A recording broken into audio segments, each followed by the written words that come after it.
Most of the stars you've ever admired are not the same kind of object. Some never truly ignited, some bloat into planet-swallowing giants, and some die into cores so dense they break your intuition. In the dark, they don't just shine, they warp physics. So what decides a star's fate? Why does one fade as a failed ember, another erase its own worlds, and another become a neutron lighthouse that can sterilize life from light years away?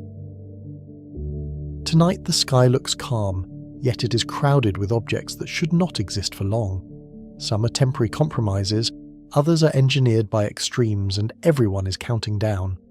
Our eyes translate distance into beauty, turning violent engines into quiet points of light.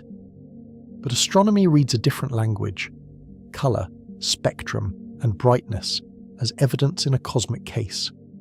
In that evidence, star stops being a noun and becomes a verdict, delivered by mass and time.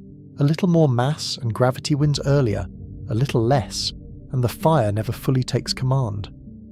Between those margins, nature builds categories that feel like separate species, though they share the same origin. We will follow the hidden map that astronomers use to sort this chaos, the Hertzsprung-Russell diagram, where temperature and luminosity expose a star's true state. It is a map that can look simple at first glance, then becomes unsettling once you notice the arrows. Some tracks lead to long, steady lives that conceal internal violence behind a stable surface. Others veer outward into swollen phases where an aging star's outer layers drift and thicken like a slow catastrophe. And some plunge inward, past the point where ordinary pressure can answer gravity at all. Along the way, we will meet brown dwarfs, the almost stars whose interiors are stopped by quantum rules rather than ignition. We will step onto the main sequence, where fusion acts like a thermostat, until the fuel balance shifts. We will watch giants and supergiants rearrange their systems, not with malice, but with inevitability. Then we will enter the compact remnants, where matter is crushed into unfamiliar states, and rotation becomes a weapon. There, pulsars sweep space with beams so precise they can keep time better than laboratories on Earth. Yet even that is not the end of the taxonomy, because the early universe may have hosted a stranger option. Dark stars, hypothetical and controversial, invite a final question about what counts as a furnace in the first place. This documentary is not a catalogue of names, but an investigation into the forces that decide each name. Gravity proposes, pressure resists, energy negotiates, and the outcome is written into every spectrum we can capture.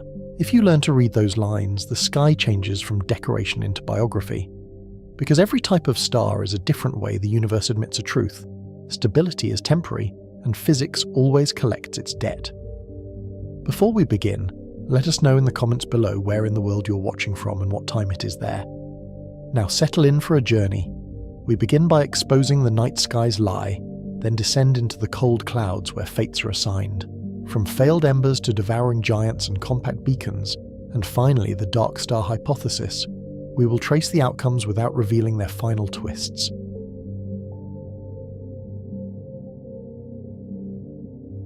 Look up, and the sky sells a simple story. Points of light arranged like pins on black velvet. One word seems to cover them all: stars. That word is a lie of convenience, and it is a powerful one. It compresses hundreds of outcomes into one label, and it hides objects that barely qualify as stars at all.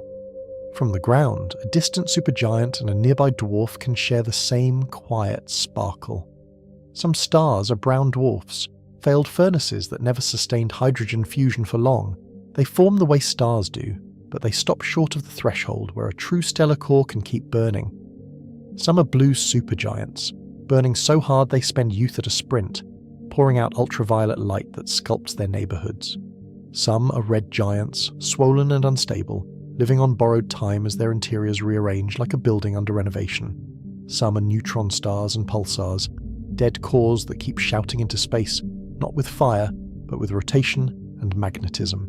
They do not differ by decoration, or by a poet's choice of metaphor. They differ because each is a different answer to the same problem, written in matter and heat. Gravity pulls inward, relentlessly, and pressure pushes outward, stubbornly, and the universe watches which side can hold. A star is a negotiation between those forces, conducted layer by layer from core to photosphere. When the negotiation holds, the star is stable enough to look eternal from a human lifetime.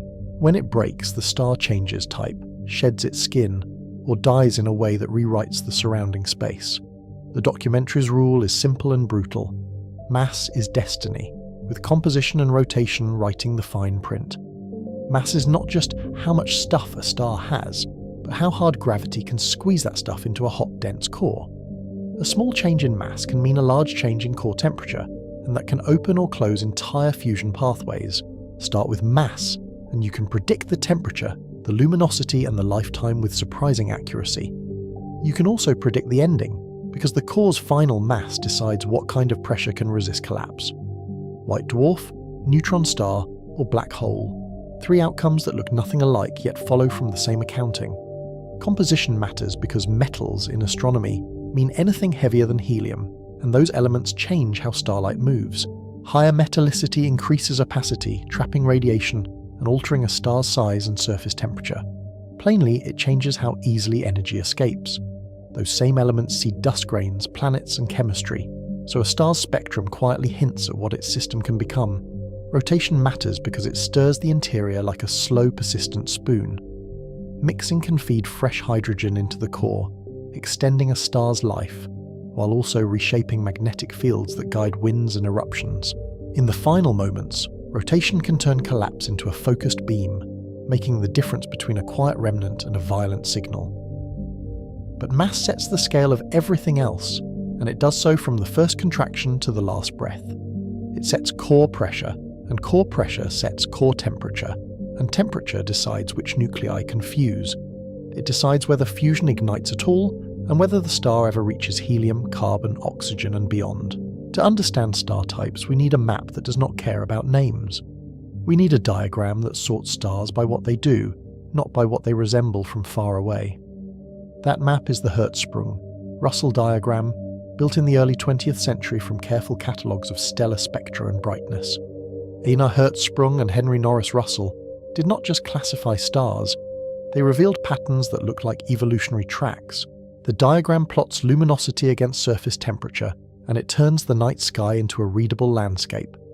Luminosity is the total power a star emits each second, across all wavelengths from radio to gamma rays. It is an intrinsic output, not a visual impression, and it can be measured when distance is known.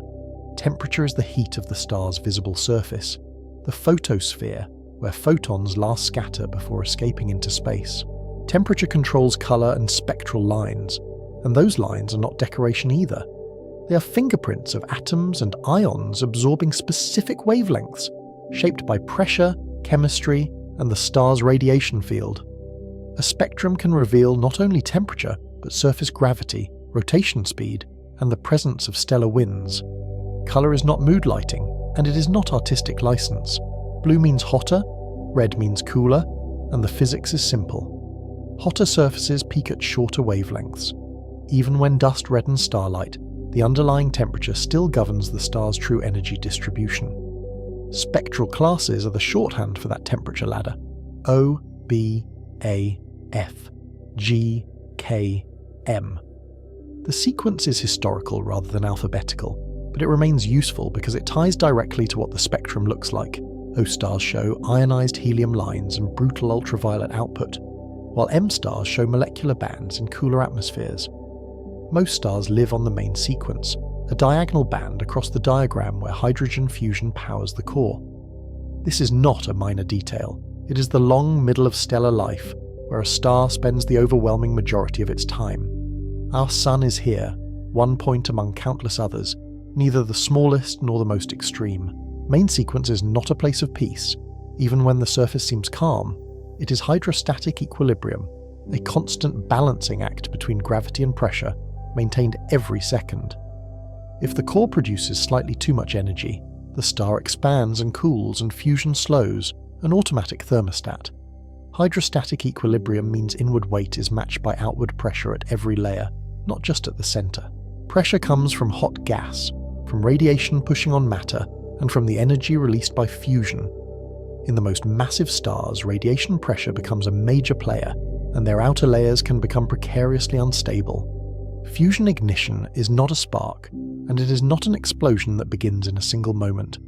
It is the point where core temperature and density become high enough that fusion rates sustain themselves against cooling. The core does not burn like a flame, it fuses through quantum tunneling in a plasma where nuclei rarely touch. If a body cannot reach that threshold, it becomes something else, and the sky still calls it a star. Brown dwarfs sit below the mass needed for steady hydrogen fusion, glowing mostly from leftover heat and slow contraction. Some briefly fuse deuterium or lithium, and that limited burning becomes a clue to their mass and age. If a body exceeds the threshold, a true star begins its long middle, and gravity becomes both engine and threat. It shines because gravity compresses the core, raising temperatures until fusion can replace lost energy. Fusion prevents total collapse, but it also changes the core's composition, and that change is a countdown.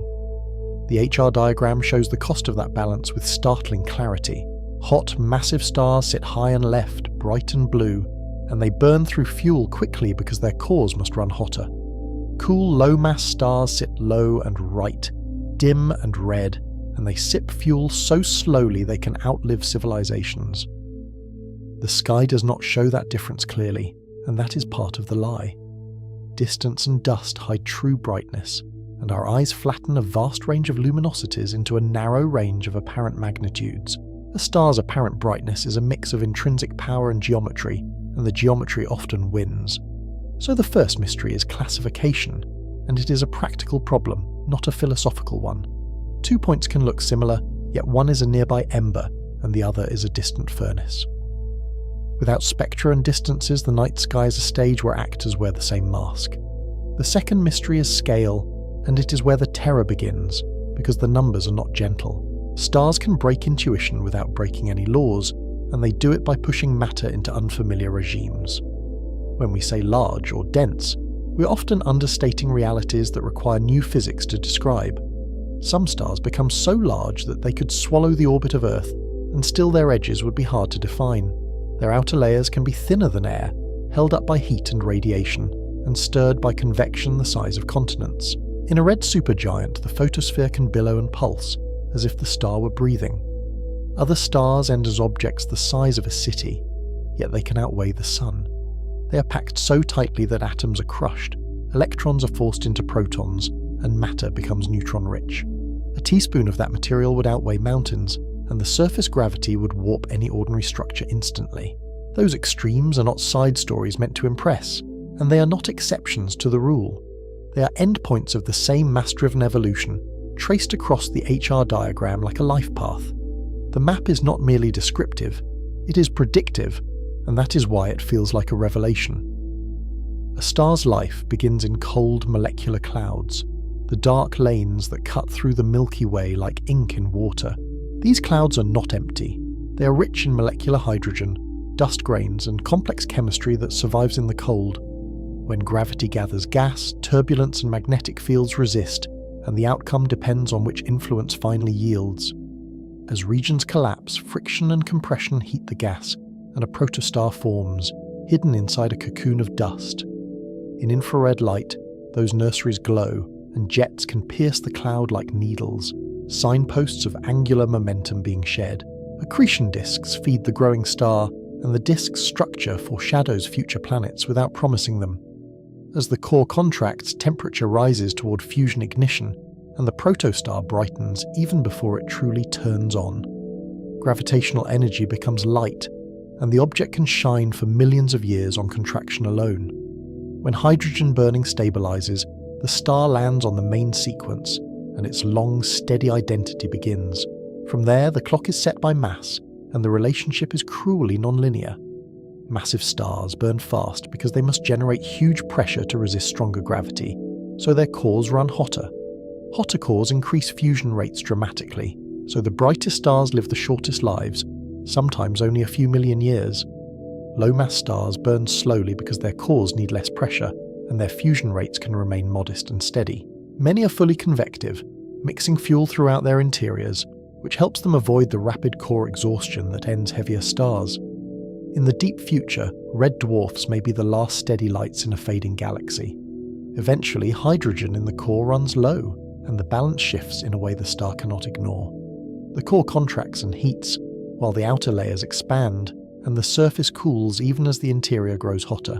The star's colour can redden while its total luminosity rises, a counterintuitive move that the HR diagram makes obvious. On the HR diagram, the star leaves the main sequence and begins to climb toward the giant branches. It moves through regions where small structural changes produce large shifts in luminosity and temperature.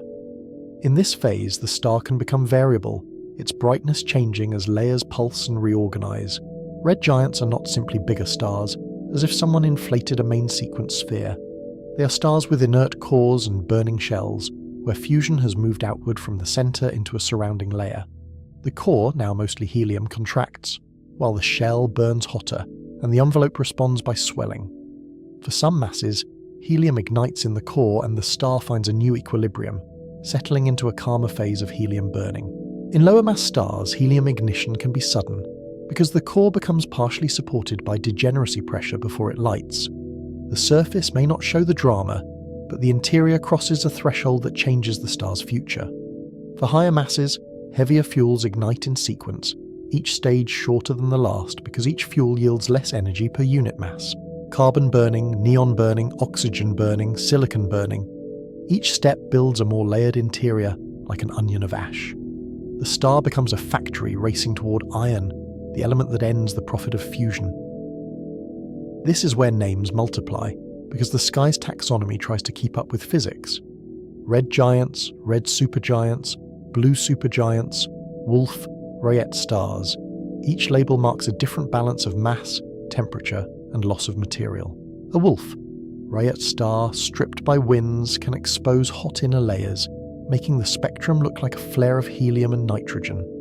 Mass loss matters because stars shed their outer layers through winds and eruptions, and those losses reshape the ending. In massive stars, radiation can drive winds strong enough to peel away the envelope over time, changing the final core mass. In unstable phases, eruptions can throw off shells that later glow when a supernova shock slams into them. The HR diagram also makes room for the dead, and it does so with a quiet, chilling elegance. White dwarfs sit hot but dim, small objects cooling over time, drifting downward as their stored heat leaks away. Neutron stars and black holes are mostly absent because they are not powered by surface fusion, and many are nearly invisible. Yet those remnants are central to our question, because they are what gravity builds when pressure can no longer win. They are the end states of the negotiation, the final contract signed when fuel is gone. In them, the familiar behavior of matter gives way to quantum rules that normally hide at microscopic scales. A white dwarf is the exposed core of a low or medium mass star left behind after the outer layers drift away. It is supported by electron degeneracy pressure, a quantum resistance that comes from the Pauli exclusion principle. Plainly, electrons refuse to share the same state. The star does not fuse, it cools, crystallizes, and slowly fades, like an ember that cannot be stirred. A neutron star is the remnant of a massive star's collapsed core after a supernova, compressed beyond the electron's ability to resist. It is supported by neutron degeneracy and nuclear forces, balanced on a knife edge between stability and further collapse. Its crust is a lattice of nuclei, and beneath it lies matter we still struggle to model with confidence. A black hole is what forms when even those pressures fail, and the collapse has no known material halt. Gravity closes the system, and the object becomes defined by an event horizon, a boundary where escape requires faster than light. Outside, the laws look familiar, but inside, our descriptions become incomplete, and that ignorance is part of the fear. Rotation and magnetic fields decide how violent the remnant appears, and they decide what signals reach us. A fast-spinning neutron star with a strong magnetic field can become a pulsar, a beacon that seems to blink with impossible regularity. The first pulsars were so precise that they were jokingly labelled LGM, a reminder of how alien the phenomenon felt. A pulsar is not a special kind of light bulb, and it is not a star that turns on and off. It is a rotating neutron star whose magnetic poles sweep beams of radiation across space like a lighthouse. If Earth sits in the beam's path, we see pulses, and the timing can rival atomic clocks. Some neutron stars push magnetism to an extreme, and the word field begins to sound too gentle. Magnetars have fields so strong they can crack crusts and drive bursts that outshine entire galaxies in gamma rays.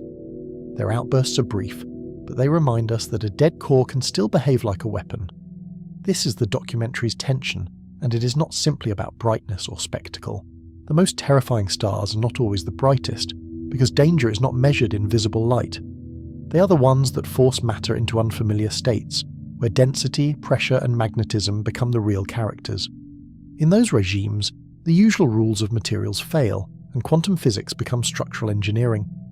Degeneracy pressure, nuclear interactions, and relativistic gravity stop being abstract ideas and start holding up real objects. It raises a quiet question. How many everyday rules are merely local habits of a low-pressure universe? So when we say star, we are naming a whole spectrum of physics, and we are hiding the diversity in plain sight. Some objects are still forming, wrapped in dust and fed by disks. Some are stable, shining for eons, changing too slowly for any single observer to notice. Some are swollen, luminous, and shedding mass into space, enriching the galaxy with heavier elements. Some are already dead, yet still active, spinning and radiating, or silently bending light with gravity alone. The same night sky holds all of them, and our single word pretends they belong to one category. Our central question follows the spectrum. What determines a star's type and fate, and why do similar points of light hide such different endings? What looks like a calm pinprick may be a fragile giant, or a compact remnant, or a near-failed star that never truly ignited. The answer begins with mass and ends with collapse, with composition and rotation shaping the route. In between are the tracks on the HR diagram, and the brief windows where a star changes faster than life can watch. A star can spend billions of years in steady fusion, then transform in a geological instant by cosmic standards. Those rapid phases are rare to witness, but they define the chemical and energetic history of galaxies. In this chapter, we have named the map and the rule. Next, we follow the first step on the path, from dark clouds to ignition, where destiny starts quietly. We will stay close to the physics that makes a star possible, and we will watch how small differences become different lives. Because the night sky's lie is not that stars are distant or that they are unreachable. The lie is that they are the same, that the word star describes a single kind of thing. Once we learn the types, the fear shifts, and the wonder sharpens into something more precise. We stop asking how bright they look, and we start asking what they are becoming. And in that question, asked under a silent sky, the universe begins to answer in diagrams, spectra, and endings.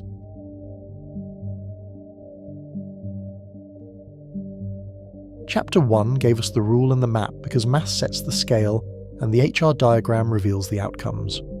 We saw how a star's position is not a label but a consequence. Temperature, luminosity, and lifetime all trace back to one hidden variable. Now we step backward in time before any spectrum is taken and before any surface is exposed. We go to the place where mass is assigned, long before any star is visible. Now we go to the place where mass is assigned, long before any star is visible. We descend into molecular clouds, the coldest large structures that still make new suns, and we do it with instruments rather than eyes. In wide shots they look like bruises on the Milky Way, dark lanes and scalloped voids that seem to erase the background. Yet those apparent holes are not absence, they are density, and the darkness is a kind of evidence. Even the cloud's edges feel deliberate, like torn paper laid across a field of stars. Molecular clouds sit at roughly 10 to 100 Kelvin, cold enough for molecules to survive, and cold enough for chemistry to slow into long, delicate timescales. At these temperatures, hydrogen is mostly H2, a molecule that hides from easy detection because it radiates weakly in the cold. Helium is there too, inert and abundant, adding mass without adding much chemistry. Mixed into the gas is a thin but crucial population of dust grains, silicates, carbonaceous particles, and complex mantles of ice. In the densest pockets, even simple molecules become sheltered from destructive ultraviolet light, and the chemistry grows more intricate. Those grains are tiny, often comparable to smoke particles, but they dominate how light moves through the cloud. Their surfaces host reactions that gas alone struggles to perform, letting atoms meet and stick in the cold. Water ice, carbon monoxide ice, and more elaborate organics accumulate in layers, turning grains into chemical archives. Dust also provides opacity, which sounds abstract until you realise it decides what can cool and what must heat. It is, in practice, a thermostat made of grit.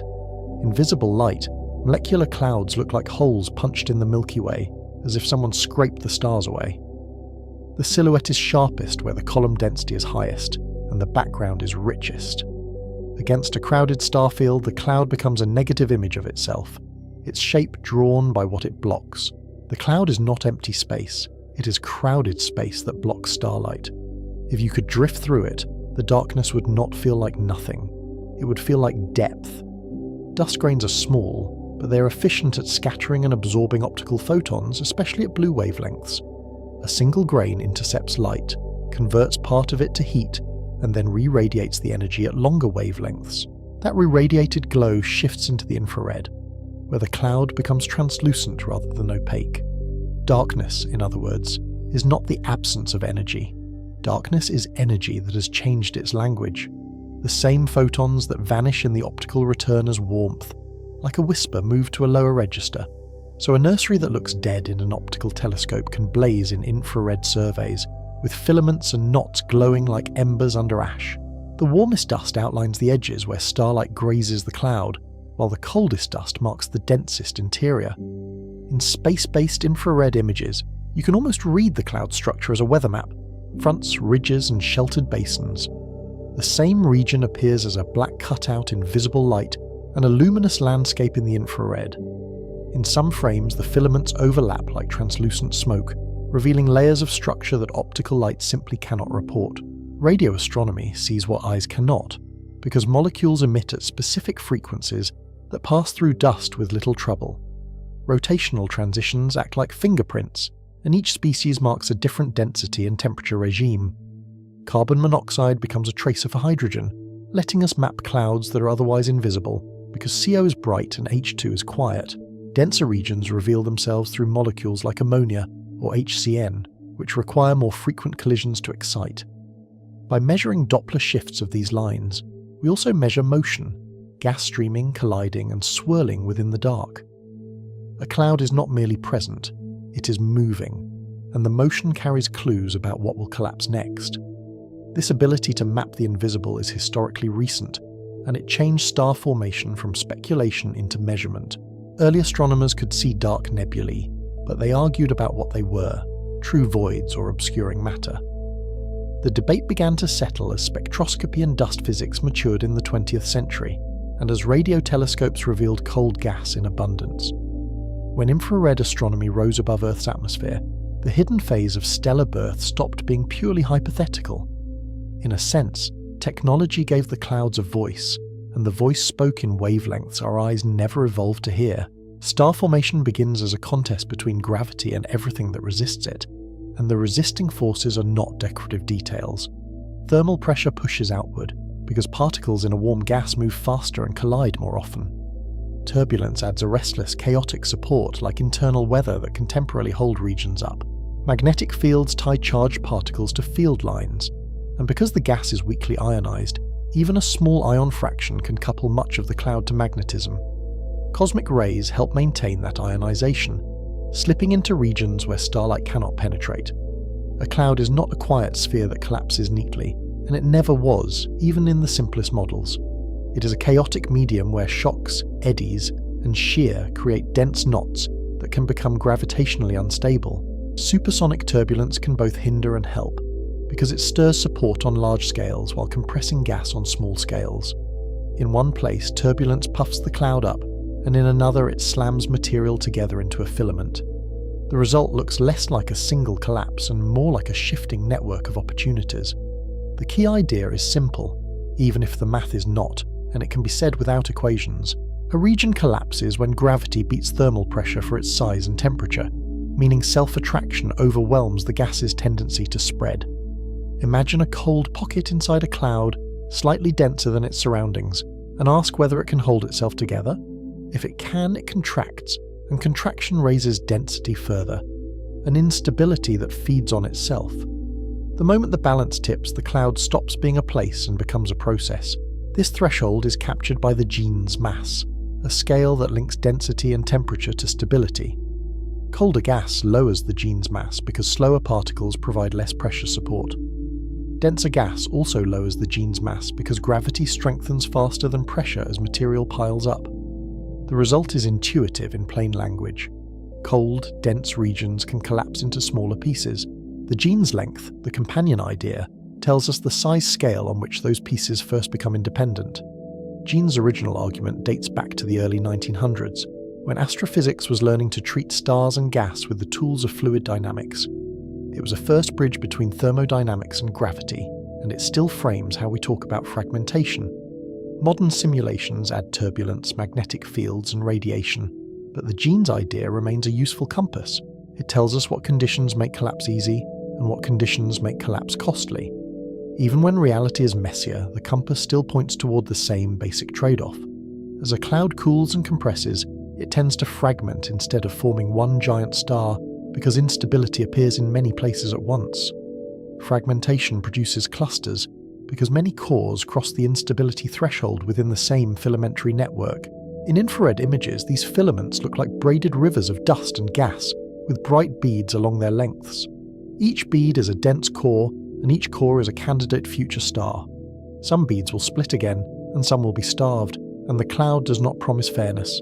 That clustering matters for destiny, because neighbours compete for gas, and competition changes what typical means. In crowded nurseries, gravity and motion decide who keeps accreting and who gets cut off early. A core that forms in a gas-rich junction may feed longer than a core on a sparse edge.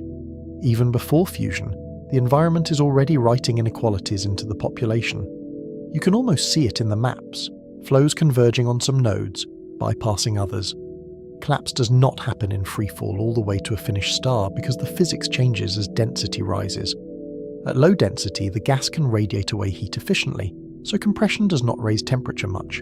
But as density climbs, the gas becomes opaque to its own cooling radiation, and pressure begins to fight back.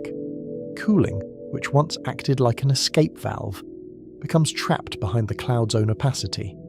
The collapse slows in stages, and those stages leave fingerprints in the object's structure. At the centre of a collapsing core, a protostar forms, still wrapped in dust and in falling gas, and it is not yet a star in the everyday sense. It is an embryo powered mainly by gravitational energy, not sustained fusion, and it shines because it is contracting. The energy source is the conversion of gravitational potential energy into heat, a process that can be astonishingly luminous even without nuclear reactions. In a sense, the protostar glows because it is falling inward and resisting the fall. What we call light here is often reprocessed heat, filtered through a cocoon of dust. The protostar grows by accretion, because surrounding material rains down through a rotating flow rather than dropping straight in. Angular momentum prevents direct radial infall, so a disk forms as a natural consequence, flattening the collapse into a bright spinning structure. If you could watch it in time-lapse, the disk would look like a whirlpool gathering debris. The disk is not a side effect. It is the geometry that rotation demands. Within it, dust and gas orbit at different speeds, setting up friction, heating, and slow inward drift. Accretion disks are not optional details. They are the default geometry of collapse, and the reason is basic conservation. Any slight initial rotation becomes amplified as the radius shrinks, forcing matter into orbit, because spin increases as the system contracts. The same principle makes an ice skater spin faster when pulling in their arms, but here the stakes are stellar. The disk becomes a reservoir that meters mass onto the protostar over time. It also becomes a stage where instabilities can form spirals, briefly redistributing mass like ripples in a pond. The disk feeds the protostar, but it also creates a problem that must be solved, and the problem is angular momentum. The system must shed angular momentum, or the star cannot keep gaining mass efficiently, because the disk would stall as it spins up. This is where viscosity, magnetic stresses, and gravitational instabilities enter, transporting angular momentum outward, so mass can drift inward. In plain terms, the disk must find a way to break itself while still delivering fuel. The solution is not a single mechanism, but a set of pathways that become more or less important as conditions change. Jets and outflows are part of that solution, and they're among the first visible signs of a forming star, even when the star itself is hidden. Bipolar flows punch channels through the cloud, carrying away momentum and energy, and they can extend for light years. In images, they appear as narrow beams or as glowing knots, where fast gas slams into slower material. The outflow is like a pressure release valve that also sculpts the surrounding darkness. In some regions, chains of shock-brightened knots mark episodic bursts, as if the young system is breathing in pulses. Magnetic fields help launch and collimate these jets by linking the disk to escaping plasma. Field lines act like rails, converting rotation into directed outflow along the poles, and the geometry matters. Close to the disk, twisted field lines can fling material outward magnetocentrifugally, like beads sliding along a spinning wire. Farther out, the jet remains narrow because magnetic tension resists sideways expansion. What begins as rotation becomes a sphere of motion. Even the surrounding cloud responds, with cavities that look like hollowed funnels in infrared maps. Outflows also regulate the neighbourhood by stirring turbulence and clearing gas, and this regulation is a form of feedback. Star formation is not only about making stars, it is about how young stars disrupt their own cradle.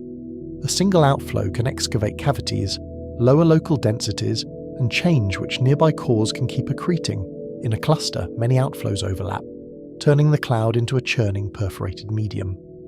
The nursery becomes a place where creation and erosion happen at the same time, sometimes in the same frame. As accretion continues, the protostar's interior heats under relentless compression, and the object brightens even while it stays buried. The light is mostly trapped and reprocessed by dust, which absorbs high-energy photons and re-radiates them in the infrared. This is why nurseries look dim in optical surveys and bright in infrared surveys, because the energy exits at wavelengths that pass through dust more easily. The star is there, but it is speaking in heat rather than visible light. If you could translate that heat into colour, the cloud would look alive with gradients and hidden furnaces. The early life of a star is therefore a hidden phase, measured in radio lines and infrared excess, and it can last millions of years. Astronomers classify young objects by how their spectral energy distributions tilt into the infrared, because dust and disks add a telltale glow. In the deepest embedded stages, the protostar is more of a gravitational engine than a visible point. We infer it from what it warms, what it drives outward, and how it disturbs the gas.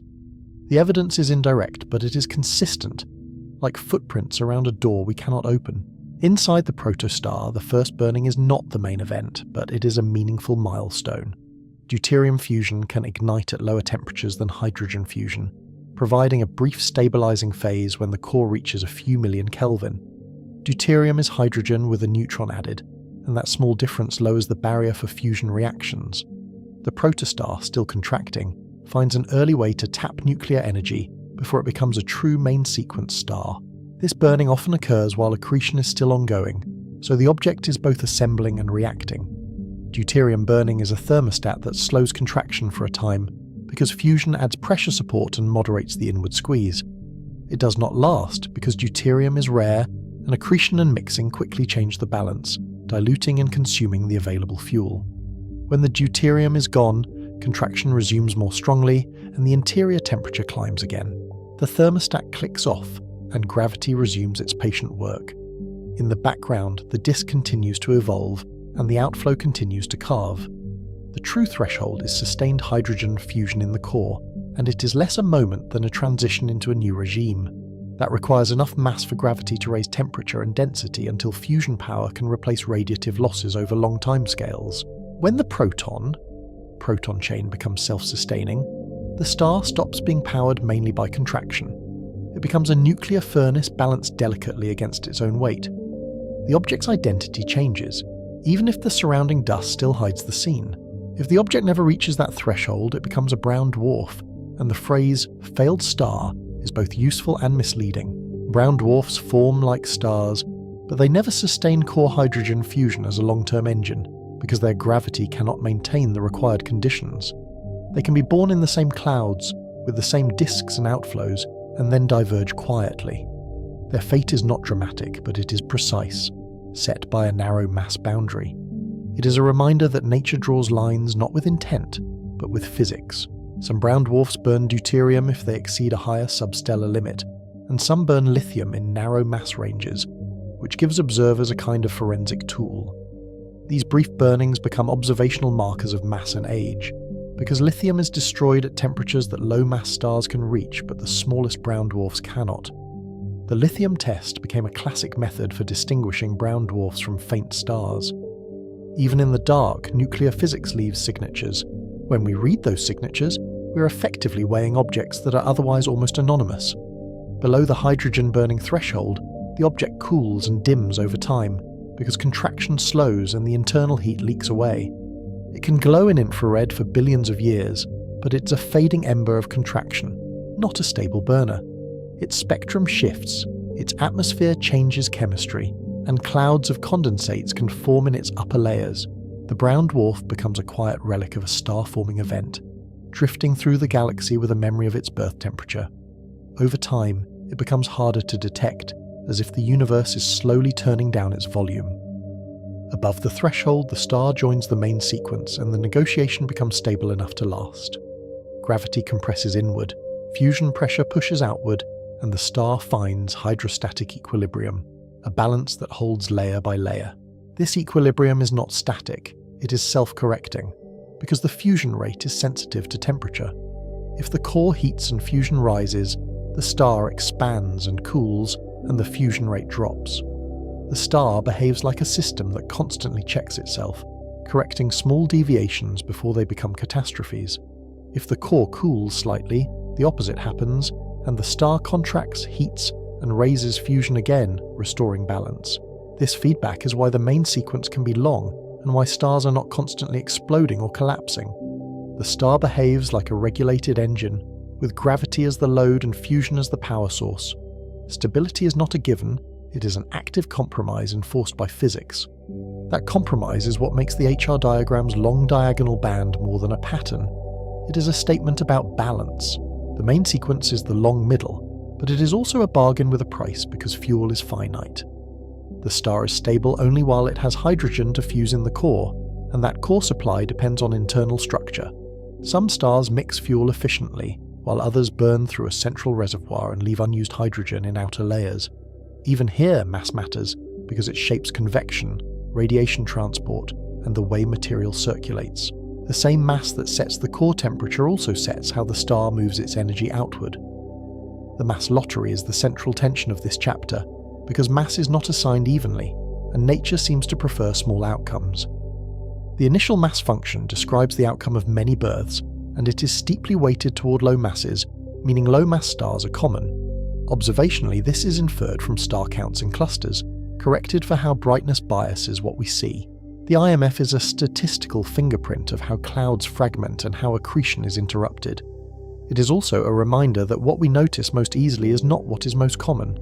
Most stars that form are low-mass red dwarfs, and many are even smaller objects near the brown dwarf boundary, barely heavy enough to ignite hydrogen. High-mass stars are rare, but they dominate light, winds, and chemical enrichment, so they punch above their numerical weight. In a young cluster, a handful of massive stars can outshine thousands of red dwarfs combined. The galaxy's glow is therefore not a democratic sum, but a spotlight effect. The night sky, even from afar, is biased toward the loudest voices. The IMF is not just a census, it is a clue to the physics of fragmentation and accretion, and it hints at universality. Across many environments, the IMF looks surprisingly similar, suggesting that basic processes like cooling, turbulence, and feedback impose recurring outcomes. Yet small shifts may occur with metallicity and density, and those shifts matter for galaxies over cosmic time. When the IMF tilts, the entire future of a stellar population tilts with it. A slightly different birth distribution can mean a radically different history of light, winds, and heavy elements. Cooling, turbulence, and feedback shape how many cores stay small and how few grow large, and the mechanisms interact rather than line up neatly. Efficient cooling encourages fragmentation into many small cores because pressure stays low. Strong turbulence can create dense peaks that seed collapse, but it can also keep gas stirred and prevent global contraction. Feedback from young stars injects energy that can halt accretion, but it can also compress gas and trigger new collapse at the edges. The same process that ends one star's growth can start another's. Massive stars are hard to make because they fight their own growth, and the fight intensifies as they brighten. As they heat up, radiation pressure on dust and ionizing photons push back on inflowing gas, threatening to halt accretion. ionizing radiation creates hot, expanding bubbles of plasma that resist further infall. In simple terms, the forming star turns into a blowtorch aimed at its own fuel supply. The paradox is sharp. The better it succeeds at becoming massive, the more forcefully it tries to stop. Yet some still win the contest, often in dense clusters where gas reservoirs are large and gravity is collective. Their formation may involve disk accretion that persists despite feedback, because disks can channel material through shielded midplanes. In extreme environments, close interactions may even lead to mergers, combining mass faster than radiation can stop it. The details remain an active area of research, because massive stars form quickly and hide behind thick curtains. We're often reconstructing their birth from aftermath, rather than watching the first steps directly. Once a massive protostar turns on, it changes the cloud for everyone else, and the change is visible on enormous scales. Ultraviolet radiation ionizes hydrogen, creating expanding H2 regions that erode nearby cores and brighten in characteristic emission lines. The boundary between ionized and neutral gas becomes a moving front, sweeping outward as the hot plasma expands. In images, these regions look like glowing bubbles with ragged edges eating into the dark. The bubble's rim is not smooth, because the cloud is not smooth, and light reveals every weakness. Winds and radiation carve cavities and drive shocks through the cloud, and those shocks can compress gas into bright rims. Feedback can trigger new collapse at compressed edges, while also dispersing gas and ending star formation locally, and both outcomes can happen side by side. A pillar may form where dense gas resists erosion, pointing toward the massive star like a weathered cliff. At the tip of such a pillar, a new core may collapse, prompted by the pressure of destruction. It is one of the chapter's strangest visuals, creation perched on the edge of being stripped away. This is why massive stars are rare but decisive, because they rewrite the environment on timescales shorter than the cloud's natural evolution. A handful can reshape an entire region, setting the next generation's chemistry and the next generation's birth conditions. Their ultraviolet light alters molecular chemistry, their winds inject momentum, and their eventual supernovae seed heavy elements. Even before they die, they act as architects of the interstellar medium. When we trace the galaxy's structure, we're often tracing the scars of their influence. For low-mass stars, feedback is gentler, and accretion often ends through competition and outflows rather than intense radiation. Many red dwarfs lock in their final mass early, then settle into long, dim stability that can outlast the current age of the universe. Their modest luminosities mean they do not sterilize their neighborhoods with harsh radiation. They are the galaxy's quiet majority, numerous and persistent. It is worth asking what the universe looks like from their perspective, where change is slow and endings are distant.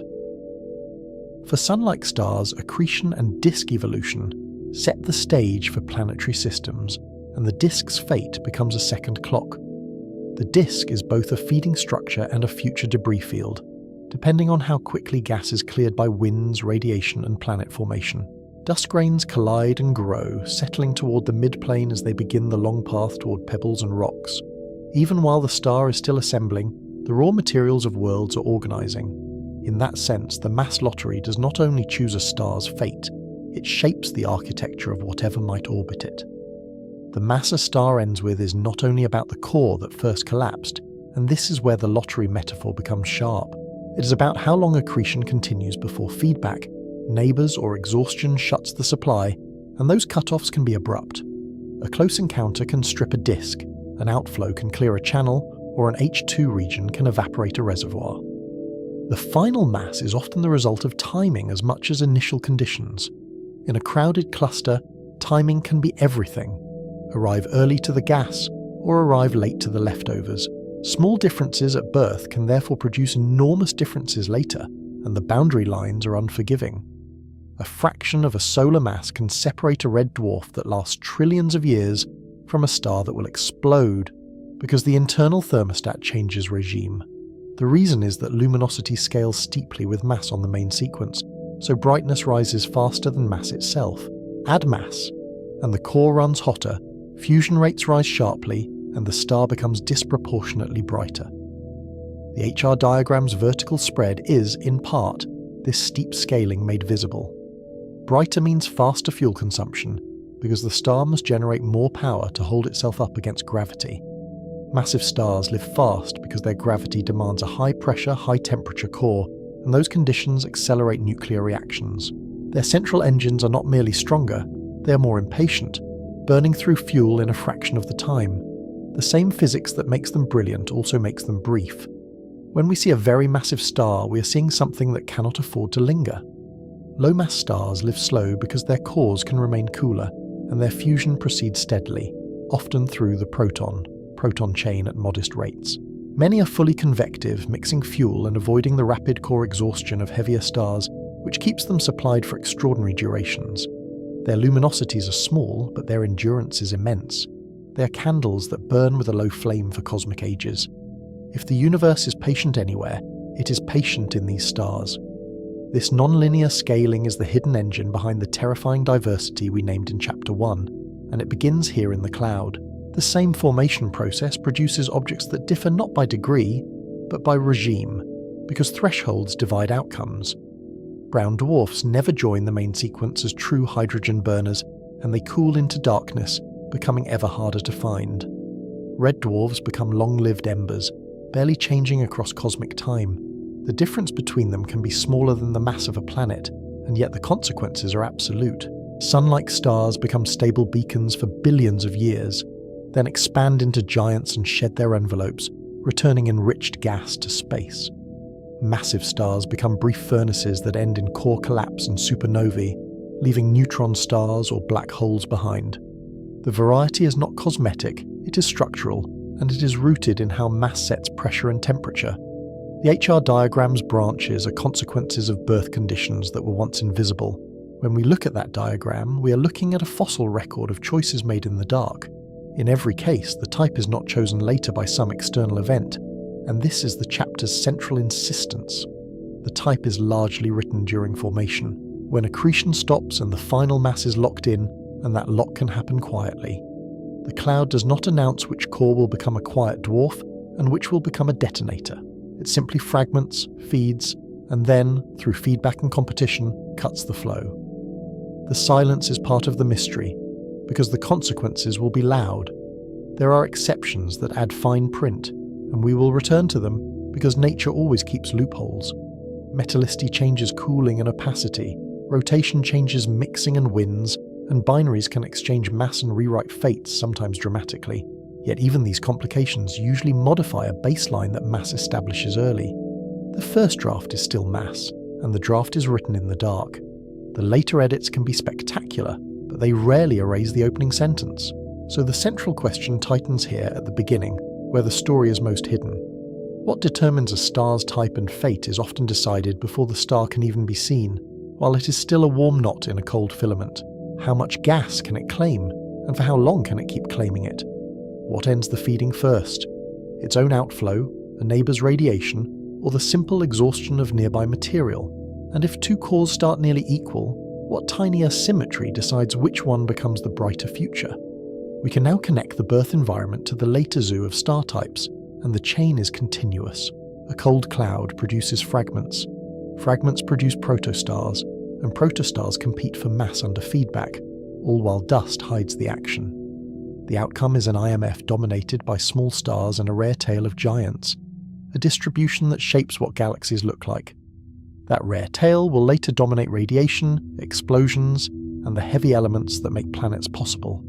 In that sense, the galaxy's future chemistry is already being negotiated in these cold, obscured rooms. This chapter ends with a countdown that starts at ignition, because hydrogen fusion is not just a beginning. Once hydrogen fusion begins, the star enters a long equilibrium that is already a timer, set by how quickly it must burn to support itself. Low-mass stars count down slowly, conserving fuel and resisting dramatic change, and their stability can feel almost eternal. High-mass stars count down quickly, racing through stages that end in collapse and remnants, leaving behind compact ghosts. The timer is invisible, but it is relentless, and mass sets its speed. Next, we follow that timer forward, from stable main sequence bargains to the moment the bargain breaks. The same mass lottery that begins in darkness will decide who swells, who detonates, and who leaves a compact ghost behind. And as we move into that brighter chapter, we carry a quiet reminder from the clouds. Most of the story was decided before the first light escaped.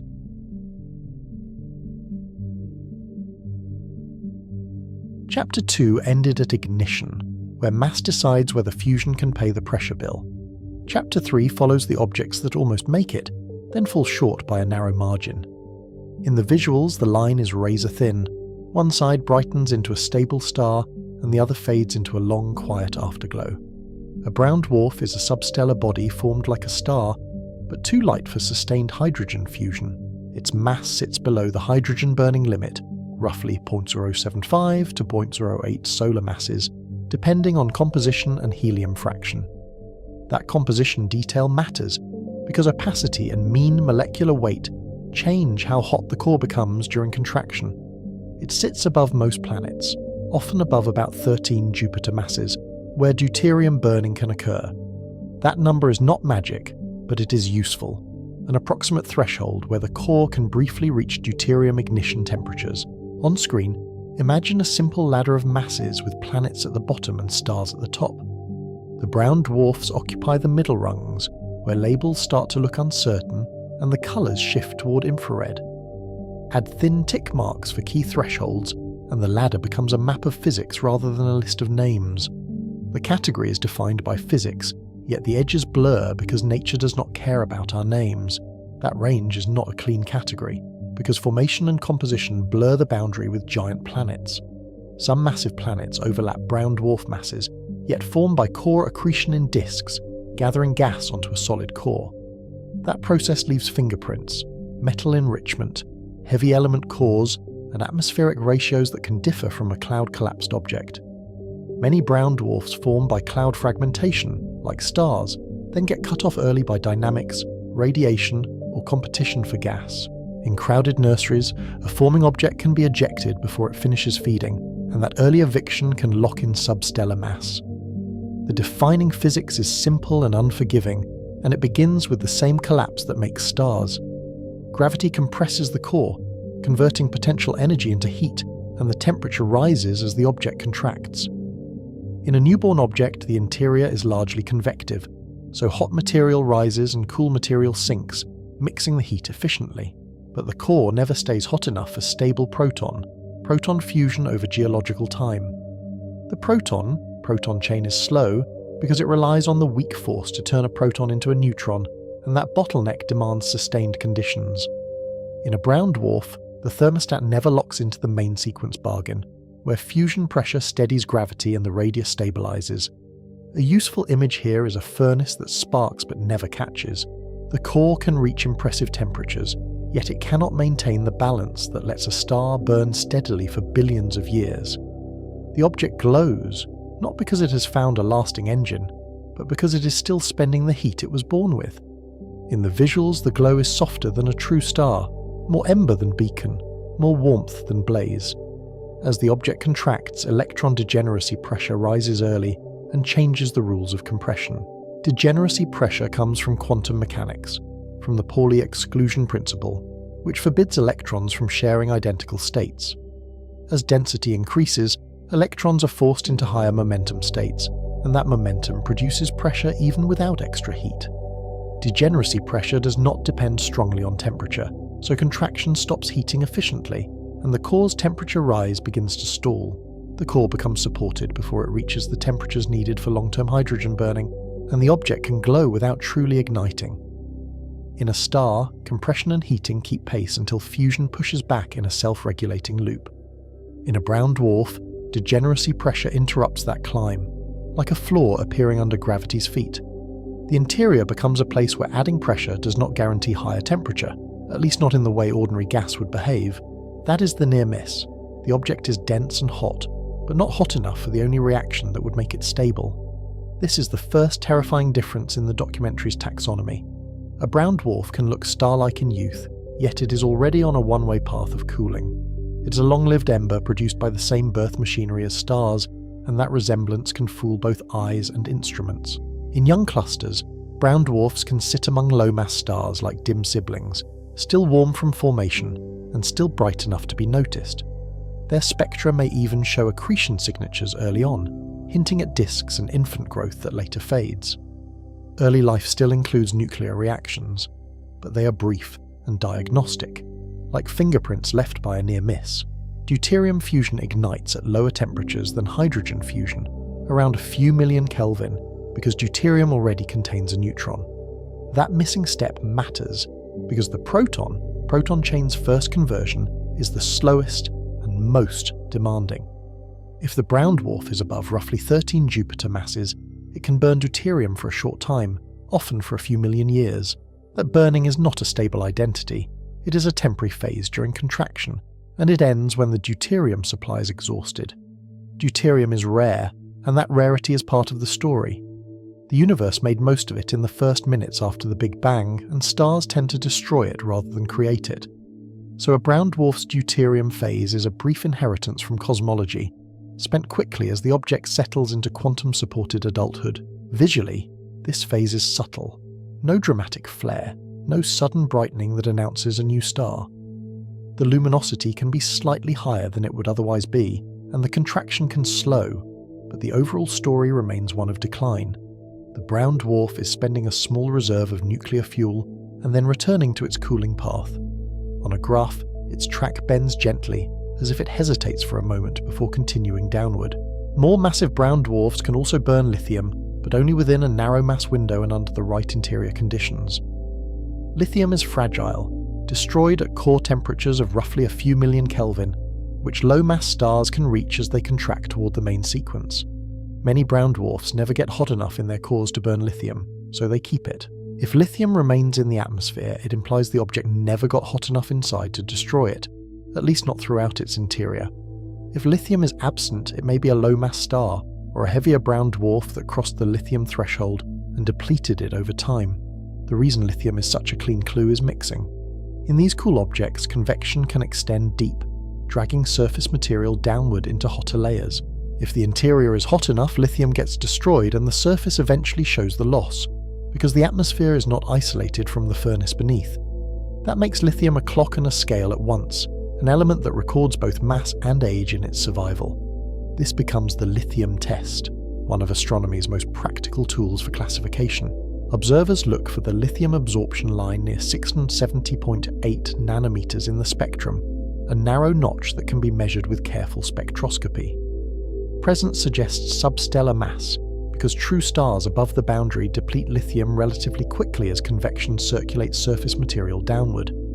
The test is not perfect, because age and mixing matter, and because very young objects may not have had time to deplete lithium.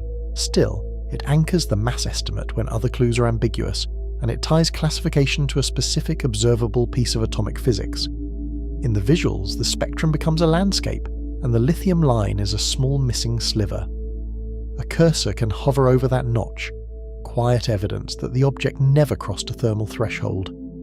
It is a reminder that classification can hinge on a single wavelength and on a single element's fragility. There is history behind this tool, because brown dwarfs were predicted long before they were confirmed. In the 1960s, theorists described what should happen below the hydrogen burning limit, including the role of degeneracy pressure and the inevitability of cooling. The idea was unsettling because it implied a large population of objects that would not behave like stars or like planets. For decades, the objects remained elusive, partly because they are faint and partly because youth is brief, and youth is when they are easiest to see. When surveys and infrared detectors improved, the predictions stopped being abstract, and the sky began to fill with the missing population. The first convincing detections arrived only when instruments learned to look where brown dwarfs actually shine. Optical searches were biased toward hot surfaces, while brown dwarfs quickly shift their output into the infrared. Once astronomers began to combine proper motion searches with infrared colours, the candidates stopped hiding, and confirmation became a matter of patience and spectra. After deuterium and possible lithium burning end, the energy budget becomes mostly gravitational and thermal. The brown dwarf radiates away the heat of formation, and it continues to cool steadily as the interior slowly releases stored energy. It does not settle onto a stable main sequence track, because there is no long-term core fusion engine to hold it in equilibrium. Its luminosity declines with time, and its peak emission shifts to longer wavelengths, sliding from near-infrared toward mid-infrared as the surface cools. This cooling is governed by the same basic accounting that shapes planets, but at higher pressures and with different materials. Heat leaks outward through convection and radiation, and the rate depends on opacity, composition, and the evolving structure of the atmosphere. Even the radius matters, because surface area sets how quickly energy can be lost to space. Cooling is not just dimming, it is a chemical reorganization of the atmosphere, driven by equilibrium chemistry and cloud formation. As temperature drops, different molecules become stable, and different condensates form clouds and hazes. The spectrum changes in a predictable sequence that becomes its own classification ladder, and that ladder extends the stellar spectral sequence beyond M into L, T, and Y. In the visuals, the sequence is a slow migration of colour and texture, from deep reds to muted browns, then into darkness that only infrared cameras can reveal. L dwarfs are relatively warm by brown dwarf standards, with temperatures often around 1300 to 2200 Kelvin. Their spectra show metal hydrides and strong alkali lines, including sodium and potassium, and those alkali features can be broadened by high pressure. Their colours appear very red, especially in optical and near-infrared comparisons, and that redness is not only temperature. It is also dust and cloud opacity shaping the outgoing light, because silicate and iron clouds can blanket the atmosphere and redistribute flux. The cloud decks act like a veil, scattering and absorbing, then re-emitting at different wavelengths. At these temperatures, the atmosphere is a place where rock-forming materials can exist as vapor and condensate. Silicates that would be stone on Earth can become airborne particles, forming cloud layers that behave like soot and ash in a furnace. The result is a spectrum with muted molecular bands and a continuum shaped by dust, as if the object is seen through its own weather.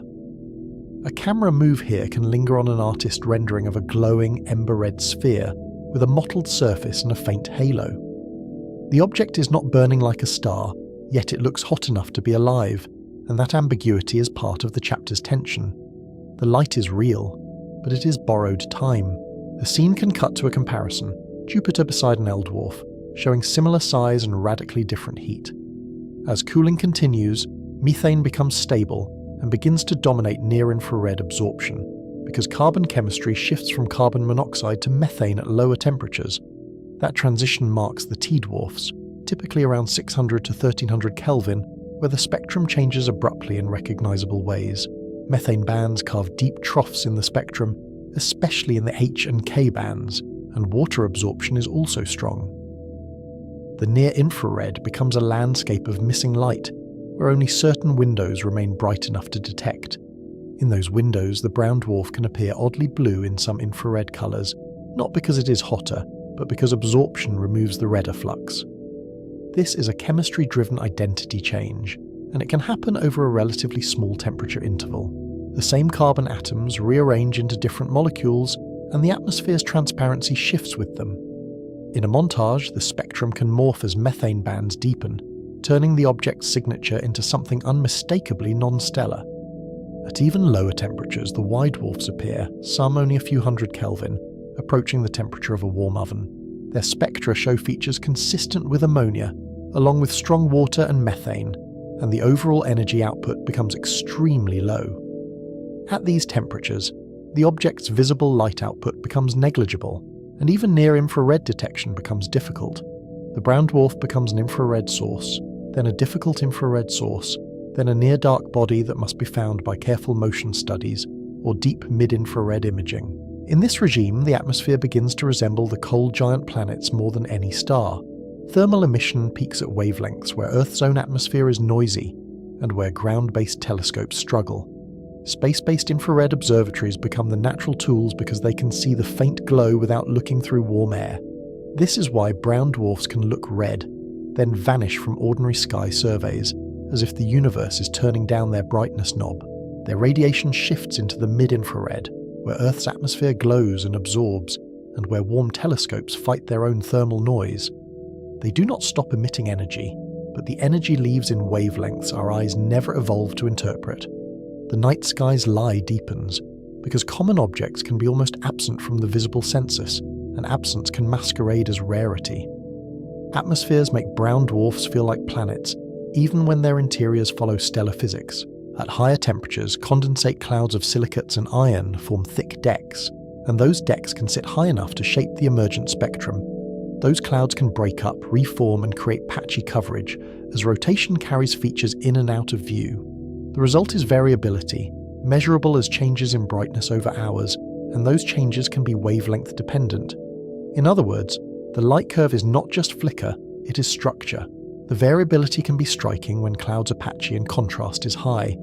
A rotating brown dwarf can show periodic signals that reveal its day length, sometimes only a few hours. In the visuals, a simple light curve can scroll across the screen, then align with a rotating globe that shows bright and dark patches. As temperatures drop, cloud chemistry changes and new condensates appear, because different compounds cross their condensation curves. Sulfide and salt clouds may form in cooler regimes, then ammonia clouds in the coldest white dwarfs, and each new cloud type changes reflectivity and absorption. The atmosphere becomes a moving boundary between gas and condensate, with vertical mixing, settling, and possible rainout of heavier particles. The brown dwarf becomes a laboratory for cloud microphysics that also matters for exoplanets, especially gas giants observed in transit or direct imaging. Clouds are not just decoration, because they control which photons escape. A thicker cloud deck can trap heat and smooth temperature contrasts, while a broken deck can expose deeper, hotter layers. That interplay changes not only brightness, but also spectral shape, so weather becomes a source of systematic uncertainty in temperature estimates. Weather on a brown dwarf is not a metaphor, it is a measurable circulation problem, and it is driven by heat flow from the interior. Rapid rotation can drive banded flows and large-scale vortices, because the Coriolis force organizes motion into jets. Convection brings heat upward, while radiation cools the upper layers, creating instabilities that can seed storms. Light curves reveal evolving patterns, like systems that grow and decay over days, and sometimes the patterns drift in phase as winds shear cloud features. The object is a sphere of moving gas, and its weather is written into the timing of its brightness. There is a quiet irony here. These are failed stars, yet their atmospheres can be more dynamic than many true stars' visible surfaces. The energy source is weaker, but the meteorology is richer, because the atmosphere is thick, cool, and chemically active. Watching a brown dwarf flicker is like watching a planet's climate, only hotter and more extreme. This variability is scientifically useful because it turns a point source into a rotating map.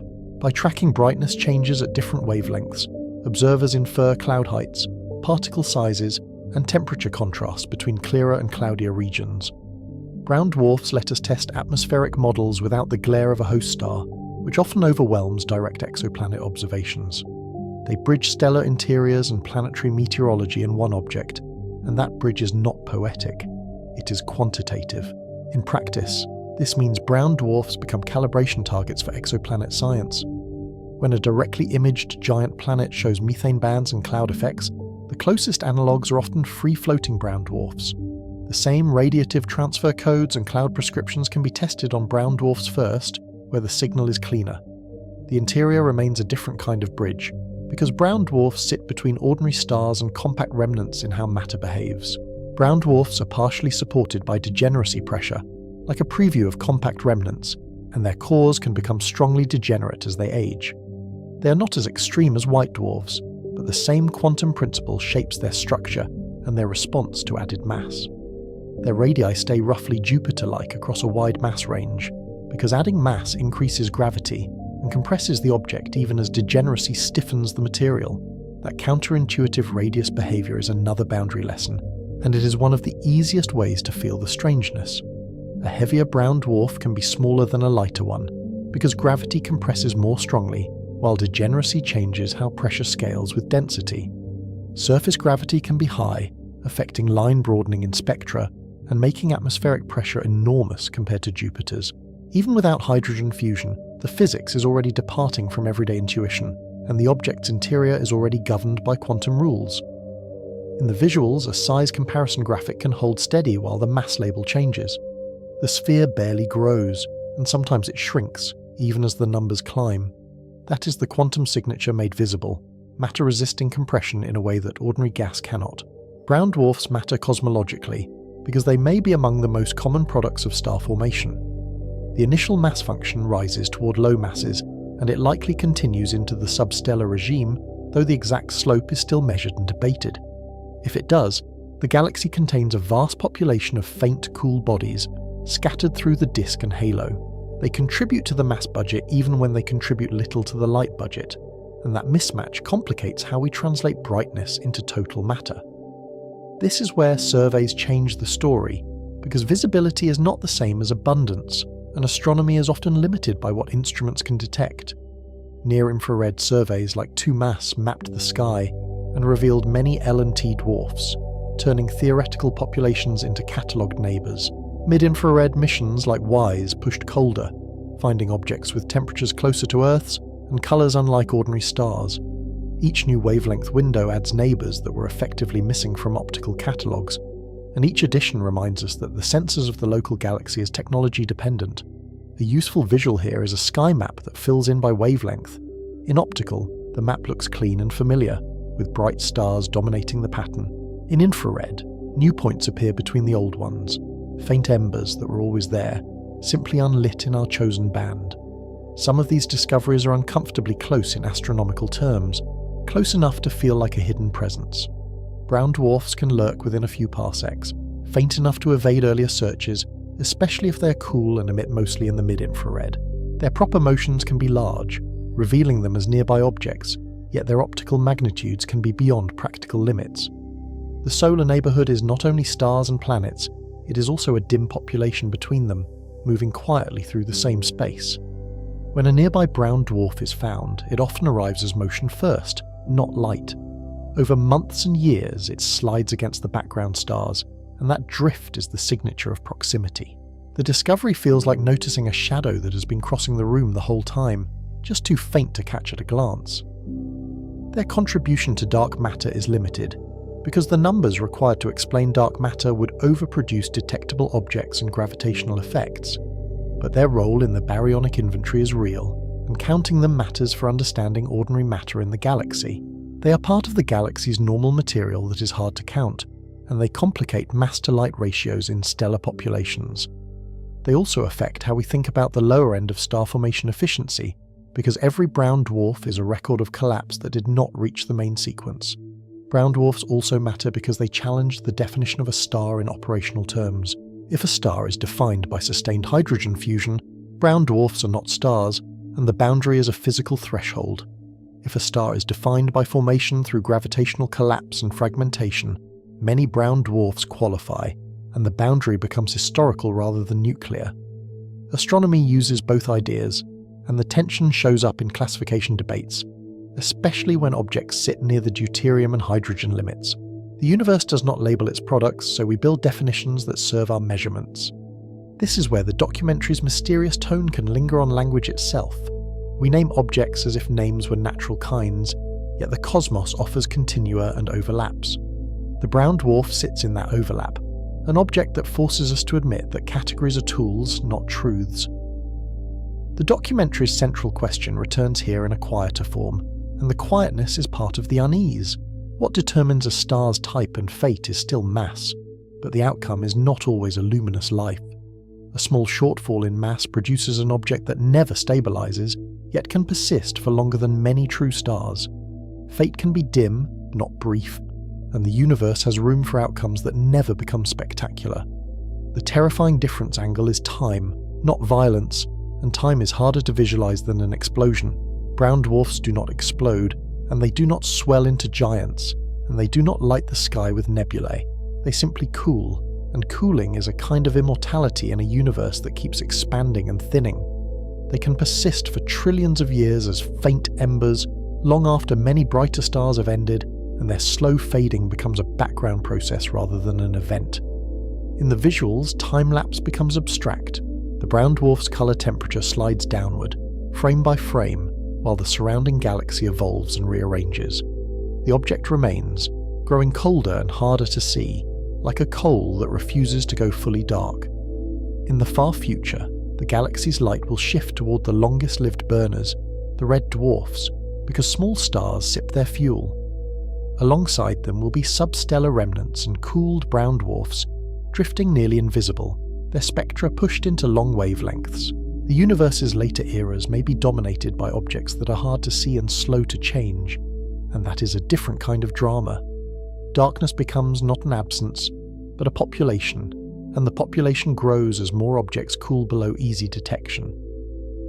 This makes brown dwarfs a warning about observational bias, because our stories are shaped by what our instruments favour. We tend to build cosmic narratives from what shines in visible light, because that is where human vision began, and where early telescopes worked best. Yet the most common outcomes of star formation may be faint and infrared, hiding in plain space and revealing themselves only with patience. The galaxy could be crowded with failed fires that never announce themselves, and the crowding would still feel like emptiness to an optical eye. Brown dwarfs also sharpen the idea of thresholds, because the hydrogen burning limit is a cliff, not a gentle slope. Cross it, and the proton chain can stabilize a main sequence identity for billions to trillions of years, with self-regulation that resists change. Miss it, and the object's luminosity becomes a fading memory of formation, with no long-term engine to replace the lost heat. The difference can be a few % of a sun's mass, a margin so small that it feels like a cosmic coin flip. How many objects were born on the wrong side of that line, and how many of them are drifting near us right now? That narrow margin reframes what we mean by stellar stability, because stability is not guaranteed by collapse alone. Main sequence stars look eternal because their fusion thermostat self-regulates, expanding and cooling when fusion runs too fast, and contracting and heating when it slows. Brown dwarfs show what happens when the thermostat never engages, and the object coasts on stored heat that steadily leaks away. They are a control group for stellar evolution, defined by what is missing, and that absence becomes a measurable signature in spectra and luminosity. So Chapter 3 ends with a pivot back toward the bright majority of the HR diagram. Brown dwarfs are stars that never truly ignite, and their story is cooling and concealment across wavelengths we struggle to see. Main sequence stars are stars that do ignite, and their stability is real but temporary, maintained by a delicate feedback loop. Next, we follow the long burn that seeds every later catastrophe, because even stable fires eventually run out of bargains. We move from failed fire to sustained fire, from objects that fade into infrared to objects that hold equilibrium for ages. The same forces remain in charge, gravity and pressure negotiating through temperature, with quantum mechanics waiting in the background.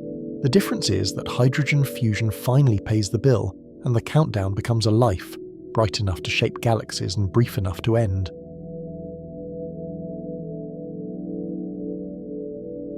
Chapter 3 ended with objects that never lock into hydrogen fusion, cooling into the infrared. Chapter 4 steps onto the main sequence, where ignition becomes adulthood and the countdown becomes measurable. In visuals, the scene brightens from dim, reddish embers to a clean white glare as if a furnace door has opened. A star that turns on does not simply appear, it commits to a long contract with gravity, and that contract is enforced every second. The moment hydrogen burning becomes sustained, the object stops being a failed attempt and becomes a star in the strict sense. In that first sustained phase, the interior settles into a new architecture: core, envelope, and a surface that finally holds steady. The main sequence looks calm because most stars spend most of their lives there, and the sky rewards endurance with familiarity. That calm is a truce.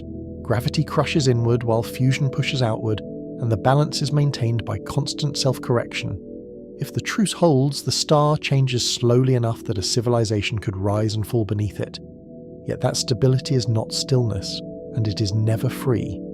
The star is a sphere of plasma whose interior is always moving, always adjusting, always paying the energetic cost of remaining itself. The surface may look like a steady point, but the interior is a continuous negotiation. A main sequence star is not a steady flame in the everyday sense, because a flame is chemistry, and a star is nuclear bookkeeping.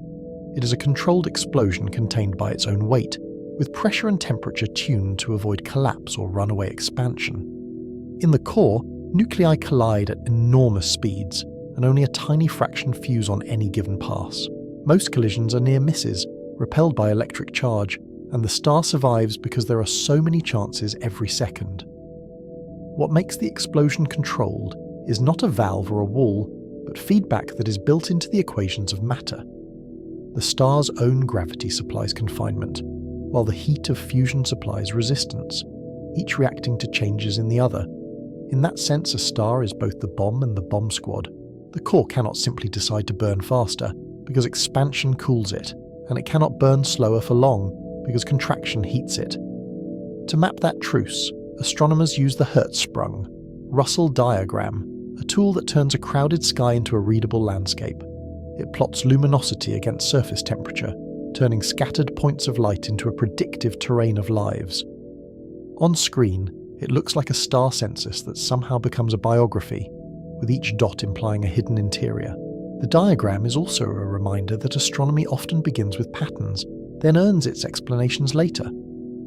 The diagram emerged in the early 20th century, when Einar Hertzsprung and Henry Norris Russell compared stellar brightness with colour and found order in what seemed like glitter. Their work helped transform astronomy from cataloguing lights to inferring interiors at a time when quantum theory was still young. A simple plot became a theory engine because patterns implied physics. It also arrived alongside improved parallax measurements, which finally separated distance effects from true power. Temperature runs from hot on the left to cool on the right, a convention that feels reversed until it becomes second nature. Luminosity rises upward, so the brightest stars sit high while faint stars sink toward the bottom. The axes look almost backward at first, and that inversion becomes part of the diagram's strange character. Visually, it is like a map that insists you learn its language before it reveals its meaning. For narration, it helps to translate the plot into sensory cues, because the diagram is really a story about spectra. Hotter stars are bluer because their spectra peak at shorter wavelengths, while cooler stars are redder because their peak shifts longward. This is blackbody physics in a cosmic setting. Colour becomes a thermometer. Even when absorption lines complicate the spectrum, the overall slope still carries the temperature signal. Luminosity, meanwhile, is the total power output across all wavelengths, not just what human eyes can see. It is not simply how bright it looks, but how much energy leaves the star each second. In a sense, luminosity is the star's budget statement, written in watts. Astronomers often express it in solar units, which quietly makes the sun our measuring stick for everything else. The main sequence is the diagonal band where stars spend their hydrogen-burning years, and it dominates the diagram like a spine. It stretches from hot, luminous blue stars to cool, faint red dwarfs. Visually, it resembles a river of points, flowing from brilliant rarity to dim abundance. When the camera drifts along that band, the stars seem to change personality, from fierce to patient. That diagonal is not an artistic flourish, and it is not merely an observational accident. It exists because temperature, luminosity, radius and mass cannot vary independently, once fusion and gravity are locked together. The band is the signature of a single governing variable, mass, expressed in surface light. Change the mass, and the entire internal pressure and temperature profile must rearrange to match. Spectral types label that band in a temperature sequence, a classification that predates the physics that later justified it. OBAFGKM runs from blue-white heat to deep red coolness. Astronomers sometimes memorize it as a chant, but the letters are shorthand for measurable conditions. Historically, the lettering looks arbitrary because it is a fossil of early cataloguing refined into a temperature ladder. Those letters are not aesthetics, they are physics, and they are written in the star's absorption lines. They encode which atoms and molecules can exist in the photosphere, and which absorption lines dominate the spectrum. A spectrum is a barcode, and each class is a different chemical and thermal regime. The photosphere is thin, but it is where the star meets the universe, and the universe reads it. In the hottest O-type stars, helium lines stand out, and many atoms are stripped of multiple electrons by intense heat. In cooler A-type stars, hydrogen lines become prominent, because the right fraction of hydrogen atoms sit in excited states. In the coolest M-type stars, molecules survive. Titanium oxide bands can shape the entire visible spectrum. In the very coolest cases, even more complex molecules appear, and the spectrum becomes crowded with molecular fingerprints. This is why temperature is not an abstract number, and why a few thousand Kelvin changes everything. It determines ionization, molecular formation, and the opacity of the outer layers, which in turn affects how energy escapes. Opacity is the star's internal fog, and it decides whether photons slip through or get repeatedly absorbed. The photosphere is a thin skin, but it carries the imprint of the whole star. Blue stars are hot because their surfaces are tens of thousands of Kelvin, and their peak emission leans into ultraviolet. They are luminous because high mass forces high core pressure, which forces high fusion power. On screen, they burn with a hard, icy brilliance, often embedded in the faint haze of their birth clouds. Their glare can wash out nearby dust, leaving sharp silhouettes and bright rims where radiation bites into gas. Their light also sculpts the galaxy, not just by illumination but by chemistry and structure. Ultraviolet photons from hot stars ionize surrounding hydrogen, carving glowing H2 regions that look like neon fog. Even in still images you can sense motion, gas pushed, heated, and stirred by radiation. The boundary between ionized and neutral gas becomes a moving shoreline, advancing and retreating as stars form and die. Red dwarfs are cool because their surfaces sit at only a few thousand Kelvin, and their light shifts toward red and infrared. They are faint because low mass allows lower core temperatures and far lower fusion rates. In a wide shot, they vanish into darkness, and only nearby examples show as small ember-red points. Many are essentially invisible to the naked eye, yet they quietly fill the galaxy's volume. Yet a red dwarf's faintness can be misleading, because it is often a sign of efficiency rather than weakness. It burns slowly, wasting little fuel, and it can remain stable long after brighter stars have exhausted their cores. In the far future, these dim stars may be the last steady lights. Their longevity raises an eerie question. What does night mean in a universe where the longest-lived suns are barely glowing? The HR diagram also explains a common confusion in the night sky. Because our eyes collapse three-dimensional space into a flat dome, apparent brightness is distance and dust, but intrinsic luminosity is a star's internal power output. The sky is a flattened illusion, and the diagram is one way to restore depth. It turns bright and dim into two separate ideas, and it forces us to choose which one we mean. Dust matters because it reddens and dims starlight, selectively scattering and absorbing blue wavelengths more efficiently than red. A star can look cooler than it is, simply because its light has travelled through a dirty corridor of the interstellar medium. Astronomers correct for this by measuring colour excess and extinction. In visuals, a clean star field can slowly acquire a smoky veil, and the same stars drift toward red as if the universe is staining them. A nearby red dwarf can look bright in our sky while remaining intrinsically weak, because closeness cheats the eye. A distant blue star can look modest while radiating like a million suns. The eye is easily fooled because it measures arrival, not origin. The HR diagram is a kind of honesty test, separating what we perceive from what the star actually spends. The main sequence is therefore a mass sequence hiding behind temperature and luminosity, and mass is the lever that moves everything else. Mass is the variable we cannot see directly, yet it sets nearly everything we measure. It decides how hard gravity squeezes, and therefore how intensely fusion must respond. It also influences radius, density, and the way energy travels outward, so one number becomes many consequences. Mass is also difficult because stars rarely come with labels, and we cannot place them on a scale. We infer it from binary orbits, from stellar models, and from how stars cluster on the HR diagram. When two stars orbit each other, gravity reveals their masses with a clarity that single stars rarely offer. In an animation, 2 points circle a shared center, and the orbit becomes a measuring tape drawn by nature. Inside the star, the key is hydrostatic equilibrium, a balance that is both simple and relentless. At each radius, the inward pull of gravity is balanced by the outward push of pressure. This balance is local, layer by layer, like a stack of invisible shells supporting the weight above. If one layer loses support, everything above it presses down harder, and the star responds immediately. Pressure is not only gas pressure, because stars are not just hot air under compression.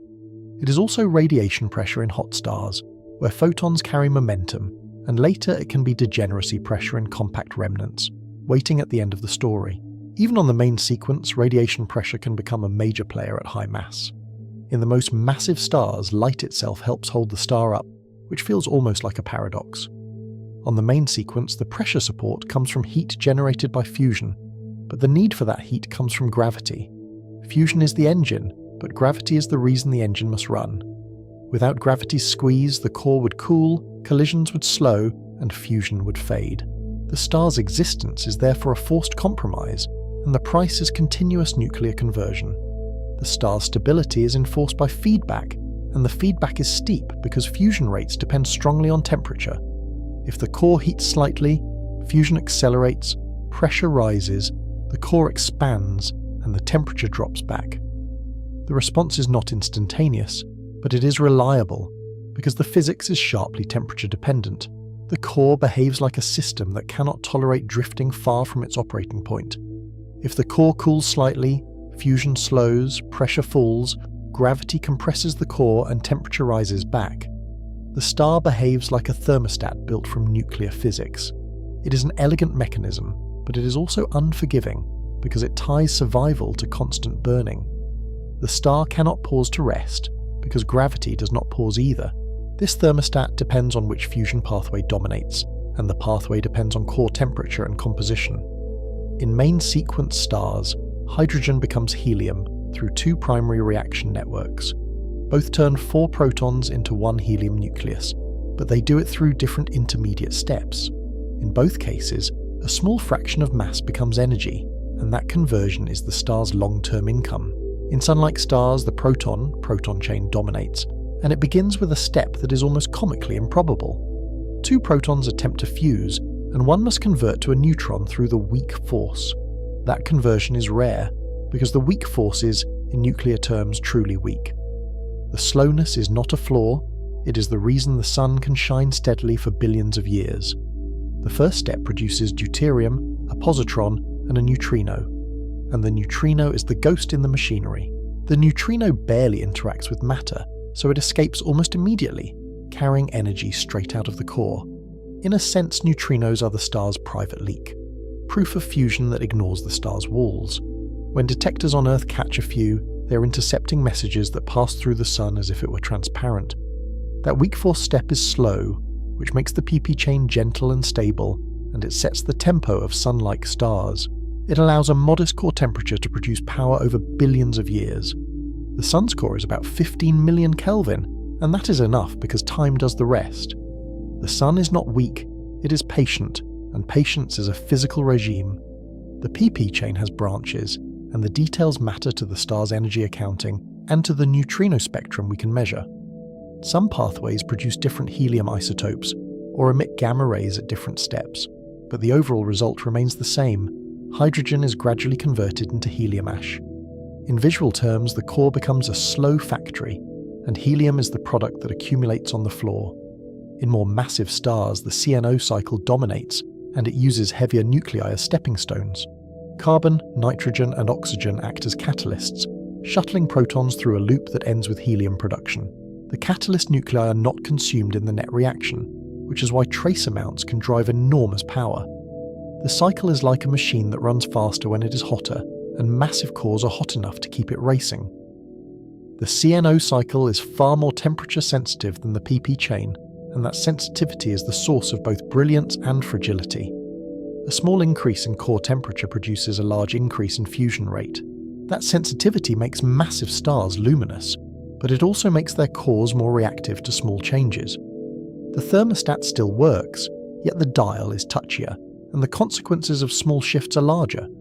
This is why mass changes everything, and why the main sequence is really a sequence of gravitational demands. More mass means stronger gravity, which means higher core pressure and temperature, which means faster fusion and higher luminosity. The star does not choose to be bright, it is compelled by the weight of its own layers. Its light is the outward sign of an inward squeeze. The switch between PP chain and CNO is not a hard line, but a trend with temperature and composition. As core temperatures rise, the CNO pathway becomes energetically favoured. In intermediate mass stars, both can contribute, with the balance shifting as conditions evolve. Even in the Sun, a small fraction of energy comes from CNO, a quiet reminder that the pathways overlap. This is the hidden violence of stability, because equilibrium can be a kind of controlled desperation. The same self-regulation that prevents immediate disaster also forces massive stars to burn fuel at extreme rates. Their equilibrium is real, but it is expensive, and the bill arrives quickly. When we admire a massive star's brilliance, we are watching it spend its inheritance at a reckless pace. The mass-luminosity relationship captures this in one brutal rule. Even if the exact exponent varies across masses, Luminosity rises steeply with mass, so doubling mass can multiply luminosity many times. In broad terms, a small increase in mass can demand a large increase in energy output. The relationship is one reason the main sequence forms a tight band rather than a scatter of arbitrary outcomes. A massive star must shine harder to hold itself up, and that higher power output is not luxury. That higher power output is the minimum payment demanded by gravity. The star's brilliance is therefore a symptom of strain, not a sign of comfort.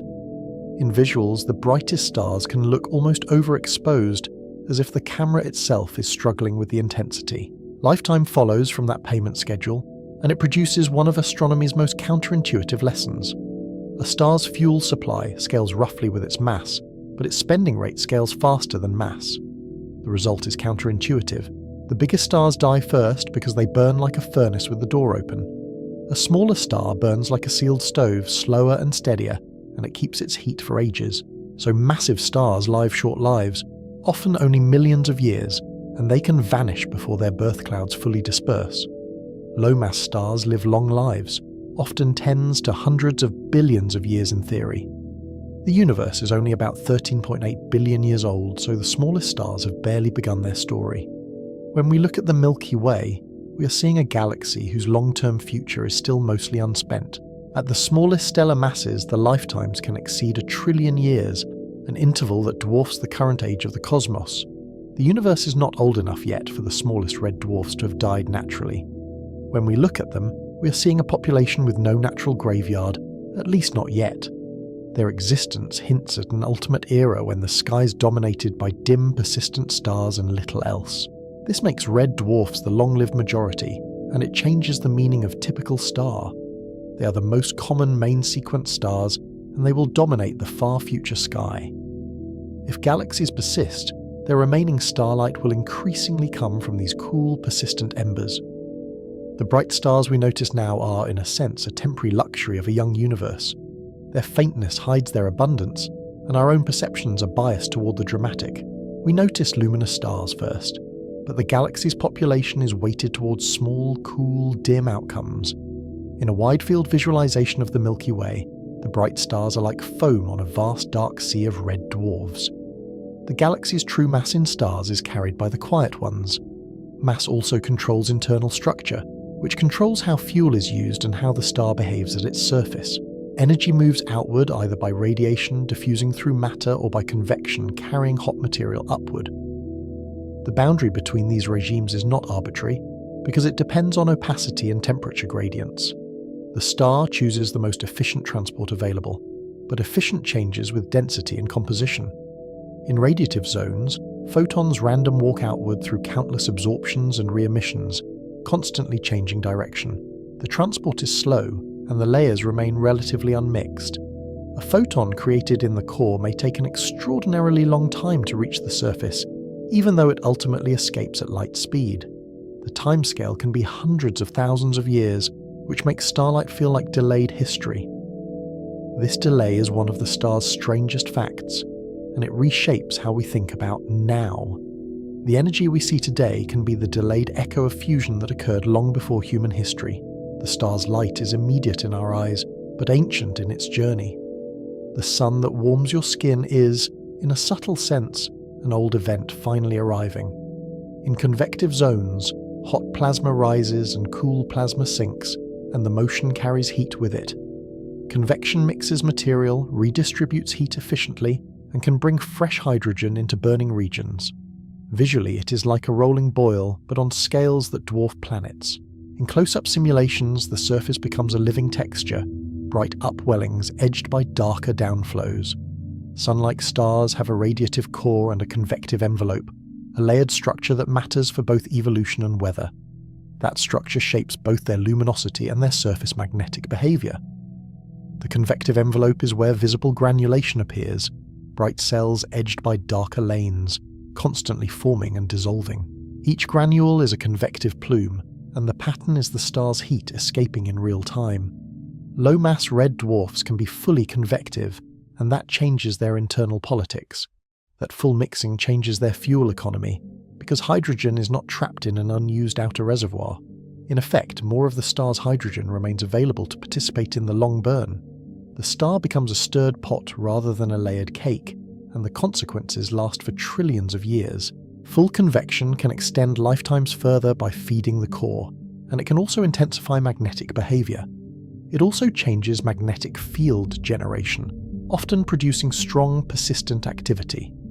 A fully convective star can maintain a powerful dynamo, even without the same internal shear layers found in Sun-like stars. That strength can be a problem for nearby planets, because the star's calm luminosity can hide an aggressive magnetic temperament. High-mass stars often have convective cores and radiative envelopes, reversing the Sun-like pattern. Their cores churn because fusion is intense, while their outer layers transport energy mainly by radiation. In a cutaway, the core looks like a turbulent engine room, while the envelope appears smoother, yet still under immense pressure. The convective core also mixes fuel efficiently, which can alter how long the star remains on the main sequence.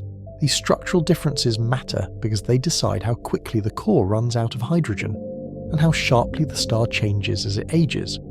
They decide whether the star burns a central pocket or a mixed supply. They also influence how sharply the star's properties change as it ages on the main sequence.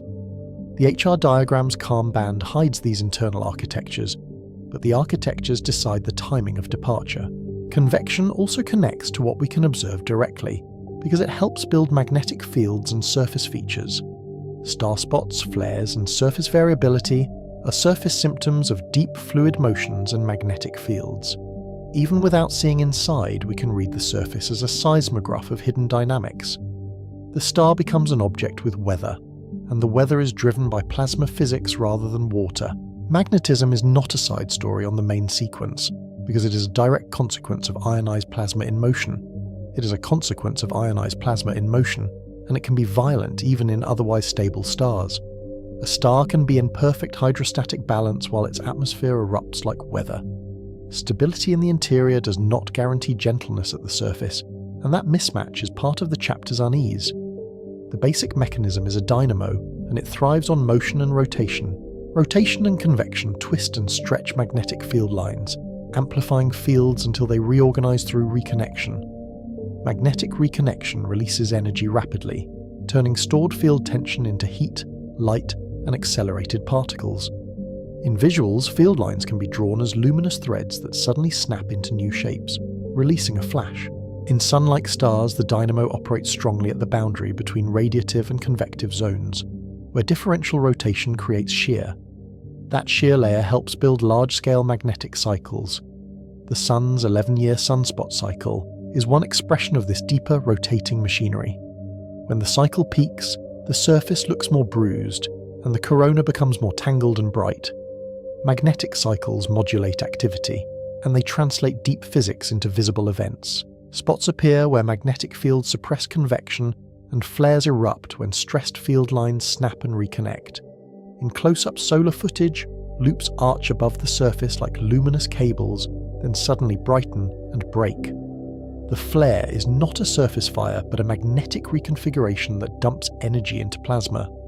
Young stars rotate faster than older stars because they have not yet lost much angular momentum to winds. Faster rotation strengthens dynamos and increases magnetic activity.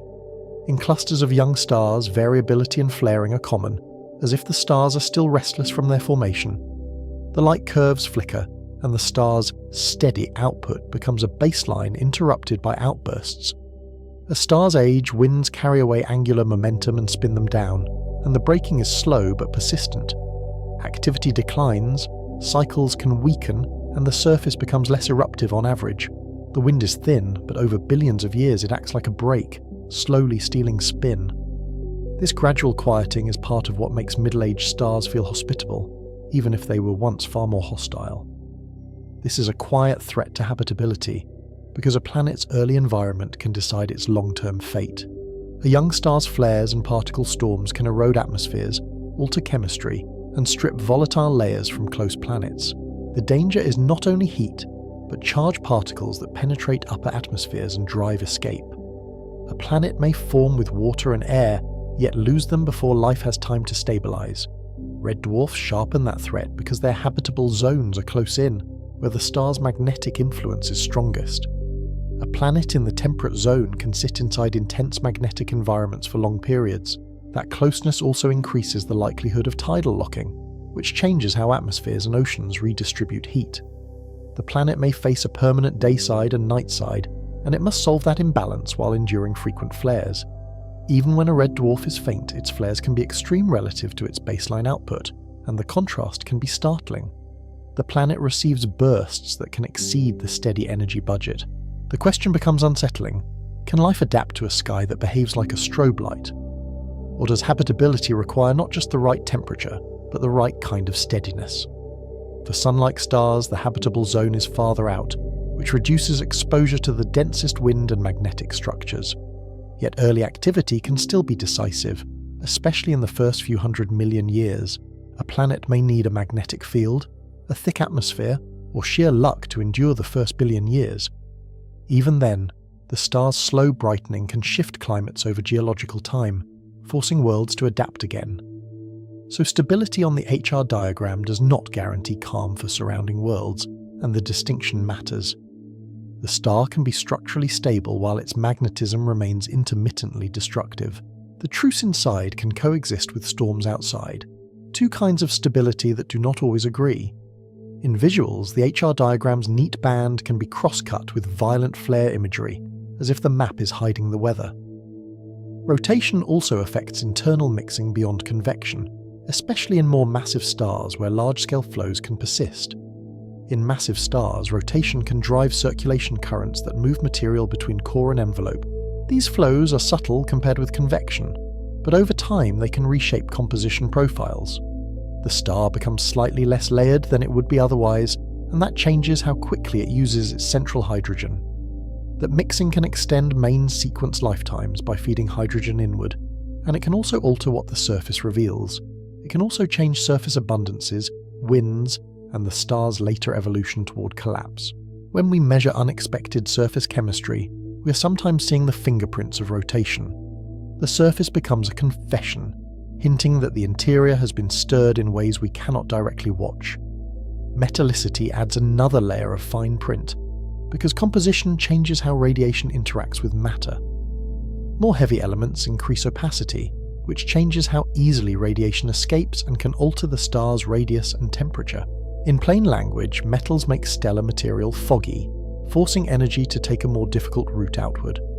That fog can push a star toward cooler surface temperatures for the same mass, shifting its position on the diagram. Opacity influences where convection occurs, because steeper temperature gradients can trigger convective instability. It also influences mass loss in hot stars, because radiation pressure couples more effectively to metal lines. In metal-rich environments, massive stars can peel away more of their outer layers, altering their later tracks across the HR diagram. The star's life is still mass-driven, but metallicity adjusts the terms of the contract. Even so, the main sequence story keeps returning to one lever, and the lever is heavy. Mass sets core conditions set fusion pathways, and fusion power sets luminosity and lifetime. The diagram is therefore not merely descriptive, it is a compressed causal chain. When the camera pans across the main sequence, it is really panning across different solutions to the same gravitational problem. This is why classification is not just naming, and why the letters and numbers matter. Spectral type, temperature, and luminosity are surface clues to an interior contract between gravity and nuclear reactions. When we sort stars by colour and brightness, we are sorting them by how they must behave inside. The act of classification becomes a kind of inference, and inference becomes a kind of sight. The contract is stable, but it is not permanent because stability consumes fuel and changes what the core is made of. The star's core hydrogen supply is finite, and burning changes composition in a way that slowly undermines equilibrium. Stability contains its own expiration date, written in the gradual accumulation of helium. The star's calm is therefore a countdown, even if the numbers are too large to feel. As hydrogen fuses into helium, the mean molecular weight in the core rises, and the gas becomes heavier per particle. For the same pressure, the core must become hotter and denser to maintain support. This is a subtle point with enormous consequences, because composition changes the relationship between temperature and pressure. In plain terms, the core needs more heat per particle to do the same job. Helium ash also does not fuse at main sequence temperatures in most stars, so it accumulates as an inert center. It accumulates reducing the number of particles available to provide pressure at a given temperature. With fewer particles sharing the thermal energy, the core must heat further to resist gravity. The star is still stable, yet the definition of stable is sliding beneath it. So the core begins to contract gradually even while the star remains on the main sequence, and contraction is not a failure but a response. Contraction raises temperature, which raises fusion, which raises luminosity over time. The star brightens as it ages, not because it gains fuel, but because it must work harder to support itself. The long middle is therefore a slow escalation, and it happens whether anyone is watching or not. This is why the Sun is brighter now than it was early in its life, and why planets cannot assume their star is constant. Main sequence stability includes slow evolution, because composition is changing under the surface. The faint young sun problem in planetary science begins right here, in this quiet brightening over billions of years. Earth's early climate had to compensate, which hints at feedback not just in stars but on planets as well. In visuals, the star's surface can remain deceptively familiar, and that deception is part of the mystery. The disk looks steady, the colour barely changes, and the light seems constant to casual eyes. But in a time-lapse of stellar models, the luminosity creeps upward like a tide. A graph line rises almost imperceptibly, and then the narrator reminds us that imperceptible can still reshape oceans over eons. Eventually, the core reaches a tipping point, and the story shifts from slow drift to structural change. When central hydrogen is depleted, fusion can no longer occur in the core, and the thermostat that held the centre up fails. The star does not lose gravity, so something else must change.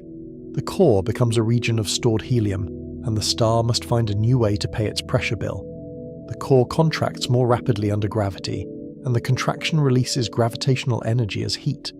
Temperature rises, and hydrogen fusion ignites in a shell around the inert helium core. The geometry of burning shifts from a central engine to a surrounding ring, and that rearrangement reshapes the entire star. In a cutaway, the bright burning region becomes a hollow sphere, wrapping the core like a collar of fire. Shell burning dumps energy into the surrounding layers, and those layers respond like a material suddenly overheated from below. The envelope responds by expanding, the surface cools, and the star's position on the HR diagram begins to shift. In a diagram animation, the point representing the star peels away from the main sequence band like a leaf drifting from a branch. The star is still shining, yet it is no longer living by the same rules. This is the clock that moves a star off the main sequence, and it is a clock built from fuel geometry. It is not a sudden blackout, it is a structural transformation driven by where fusion happens. The star is still producing energy, but it is producing it in the wrong place to keep the same shape. The interior has changed its layout, and the surface must adjust to a new distribution of heat. The direction of that transformation depends strongly on mass, because mass decides how the core behaves as it contracts. Low and intermediate mass stars swell into red giants, building extended envelopes and shedding mass later. Their surfaces cool, their radii balloon, and their outer layers become loosely held like a fog bound by a weakening grip. In visuals, the star's edge becomes softer, and the atmosphere looks inflated, as if it is exhaling into space. High-mass stars can evolve towards supergiant states with complex tracks, and their instability can be written in their winds. Some become red supergiants, while others remain blue supergiants with fierce winds and instability. In either case, the star's brightness becomes almost theatrical, as if it is burning through its remaining stages in public. The light is not just intense, it is restless, and the star seems too large for its own coherence. Either way, the calm diagonal band is only the middle chapter of a life, and the middle is where the rules are established. The same forces that hold the star together guarantee that the balance will eventually break. Gravity demands a response, and once hydrogen is no longer available at the center, the response becomes dramatic. The main sequence is a long negotiation that ends when one side runs out of bargaining chips. So the main sequence is not the absence of danger, and it is not the absence of change. It is danger managed, nuclear reactions throttled by gravity, and magnetism lashing the surface in cycles. The star's serenity is a mask, and the mask is maintained by constant invisible labour. The longer the mask holds, the easier it is to forget what is underneath. The central question tightens again, and it becomes harder to avoid. What determines a star's type and fate is still mass, but now we see how mass writes both the brightness we admire and the ending we fear. The HR diagram is not just a map of stars, but a map of inevitability. It is a portrait of constraints, and the constraints are what make the universe legible. A low-mass star's fate is long endurance and slow change, with time as its most alien property. A high-mass star's fate is rapid evolution, with violence compressed into a short life. Both outcomes are written early, in how much material the forming star managed to gather. In that early gathering, in that brief chaos of formation, the long middle is already decided. From the outside, both can look like steady points of light, and that sameness is part of the cosmic trick. Inside, both are burning through a finite budget, and the accounting is already pushing them toward the next state. The difference is how quickly the ledger fills with helium, and how harshly gravity enforces payment. The universe does not grade stars by beauty, it grades them by balance sheets. When core hydrogen runs out, stars do not simply dim, and they do not politely fade away. They reorganize, they swell or harden, and they begin the march toward shedding envelopes or collapsing cores. The main sequence ends not with silence, but with a change in architecture. The star's light continues, yet its identity shifts, as if adulthood has ended and the next phase has begun. The story now turns from steady light to impending rupture. The next chapter follows the first great transformations, when stars leave the main sequence and become giants or supergiants. We move from the long middle to the first visible betrayals of stability. The truce ends, and the outcomes begin to separate into the terrifying categories we named at the start.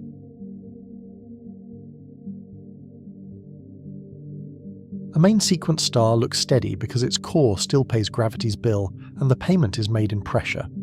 That pressure is not a single thing, but a negotiated balance between hot gas, radiation, and the weight of overlying layers. Chapter 4 ended where the payment fails at the centre, and the star must renegotiate its contract with collapse. When core hydrogen is exhausted, the core stops producing fusion pressure and begins to contract. Contraction raises density and temperature, and gravity turns stored potential energy into heat. In plain terms, the star starts living off its savings, and the currency is compression. On the outside, this crisis is almost invisible at first, because light takes time to react. Photons random walk through dense plasma, scattering so many times that a change in the core can take thousands of years to reach the surface. In the core, a photon's path is not a straight escape, but a drunken zigzag through charged particles. The star can look calm while its centre is rewriting the rules. That delay is part of the mystery. An apparently stable point of light can already be in structural trouble. It also means stellar evolution is often discovered in hindsight, inferred from populations rather than watched in real time. When core hydrogen is exhausted, the star does not die. It relocates the fire. Hydrogen ignites in a shell around the inert helium core, where temperatures now reach fusion conditions. The shell is fed by hydrogen-rich layers that were once part of the core's working reservoir, now compressed into a narrower zone. Shell burning is geometrically different from core burning, and geometry changes everything above it. A core is a compact furnace, but a shell is a ring of heat wrapped around a growing, dense centre. In a cutaway view, the star begins to resemble a layered instrument. The helium core sits like a dark ember, and around it a thin, brilliant band of fusion turns steadily. Above that band, the gas is not arranged to carry so much energy outward, at least not in the same way. The star's envelope must adjust. An adjustment in a self-gravitating sphere usually means expansion. The envelope is like a heavy blanket that can only respond by lifting and spreading when more heat is injected from below. Energy from the shell pours into layers that were not built for it, and the envelope responds like a heated fluid under weak restraint. Convection often deepens because rising hot gas can transport energy more efficiently than radiation in cooler, opaque layers. The outer layers expand outward, and the surface cools as the radius grows. The star becomes redder even while total luminosity rises, which feels like a contradiction. The contradiction resolves when you separate temperature from surface area in the luminosity equation. A cooler surface can still shine more if the surface becomes vastly larger. Luminosity depends on radius squared and temperature to the fourth power, which is why small thermal changes matter. The surface temperature drops, but the radius increases by tens to hundreds of times. The huge increase in emitting area overwhelms the cooler surface, so the star brightens. Another way to say it is simple. A larger, cooler stove can heat a room more than a smaller, hotter one. On the HR diagram, the track moves rightward to cooler temperatures and upward to higher luminosities. Visually, it is like watching a dot peel away from the main sequence and drift toward a new country. As the star swells, its photosphere changes character. The surface gravity weakens, and the atmosphere becomes more extended, more transparent, and more chemically expressive. Spectral lines narrow and shift, because pressure broadening weakens in the thin upper layers. Molecules that could not survive in hotter conditions begin to form, and absorption bands deepen. Titanium oxide and other molecules can carve dark troughs into the visible spectrum, turning starlight into a coded temperature map. The light shifts toward orange and red, not because the star is dying, but because the outer skin is cooling and spreading. Inside, the contracting core keeps heating, even as the surface cools, and that split personality is the heart of the giant phase. The helium core is not burning yet, but it is becoming denser and more compressed. The shell keeps adding helium ash onto the core, increasing its mass and pressure. The star swells further because shell burning is an unstable way to heat an envelope. The energy source is no longer central, so the envelope is pushed from below like a lid over boiling water. The deeper layers respond quickly, while the surface responds slowly, and the mismatch creates long-lived instability. This is the red giant transformation in its simplest chain, and it is worth hearing like a sequence of causes. Core hydrogen ends, core contracts and heats, hydrogen shell burning begins, envelope expands and cools. The star becomes a giant because the furnace moved outward, not because it found new fuel. The same hydrogen still burns, but it burns in a new place, and the star's architecture must follow. The star's visible calm is therefore misleading. Its stability has become a moving target. Historically, this behavior was not obvious from the night sky. Early astronomers catalogued red stars as curiosities, and only later did spectroscopy reveal that color is temperature, not distance or dust. In the 19th century, the first spectral classifications turned starlight into a physical diagnosis, and red became a measurable condition. The HR diagram, built from the work of Hertzsprung and Russell, turned those colors into a map of evolution. A red giant is not merely a red star, but a star that has changed its internal geometry. Once clusters were plotted on that diagram, the missing main sequence turnoff became a clock, and giants became evidence of aging. For low-mass stars, the core becomes electron degenerate before helium can ignite, and that phrase hides an entire quantum regime. Degeneracy pressure comes from quantum rules, not thermal motion. Electrons cannot share identical quantum states, so packing them tighter forces higher momenta.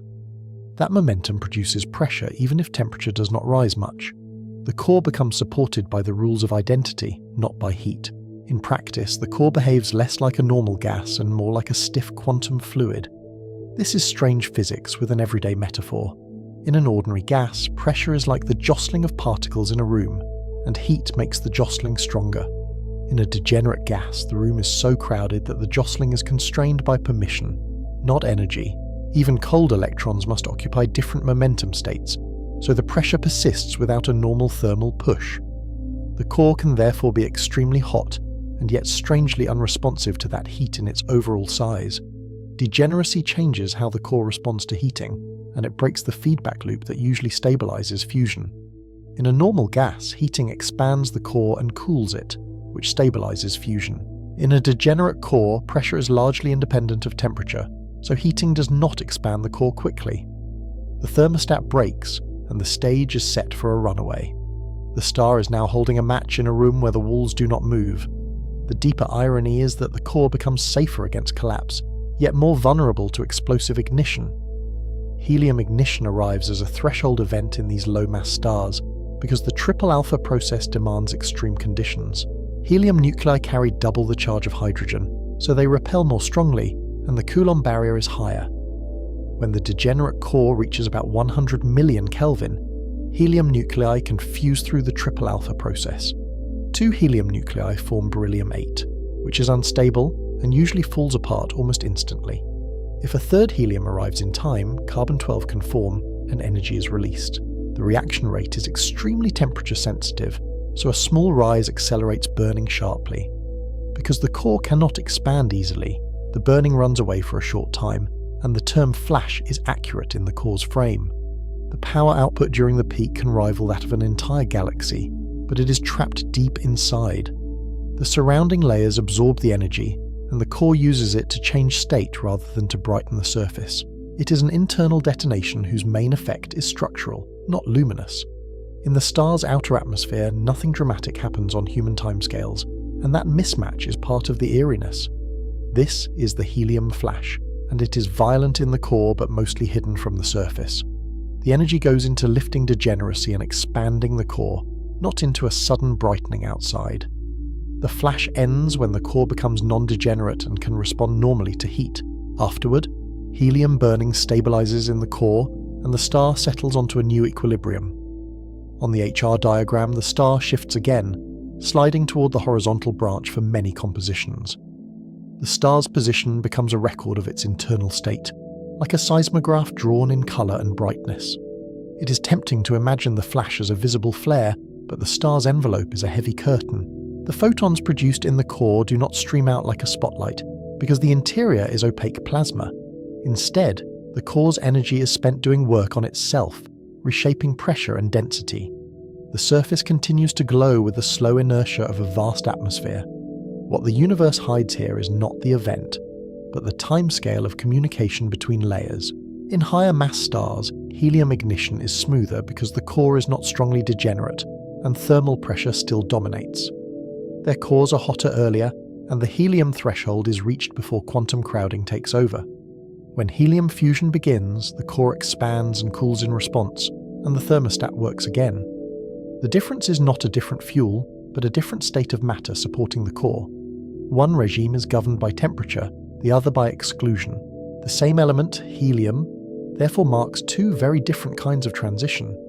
Helium burning converts helium into carbon and oxygen, building the first heavy ashes that matter for later endings. Carbon-12 forms through triple alpha, and oxygen-16 can form when carbon captures another helium nucleus. The relative amounts depend on temperature, density, and reaction rates, which is why different stars leave different core compositions. In many stars, helium burning occurs in the core while hydrogen continues in a surrounding shell. The star becomes layered, with multiple burning zones separated by inert regions.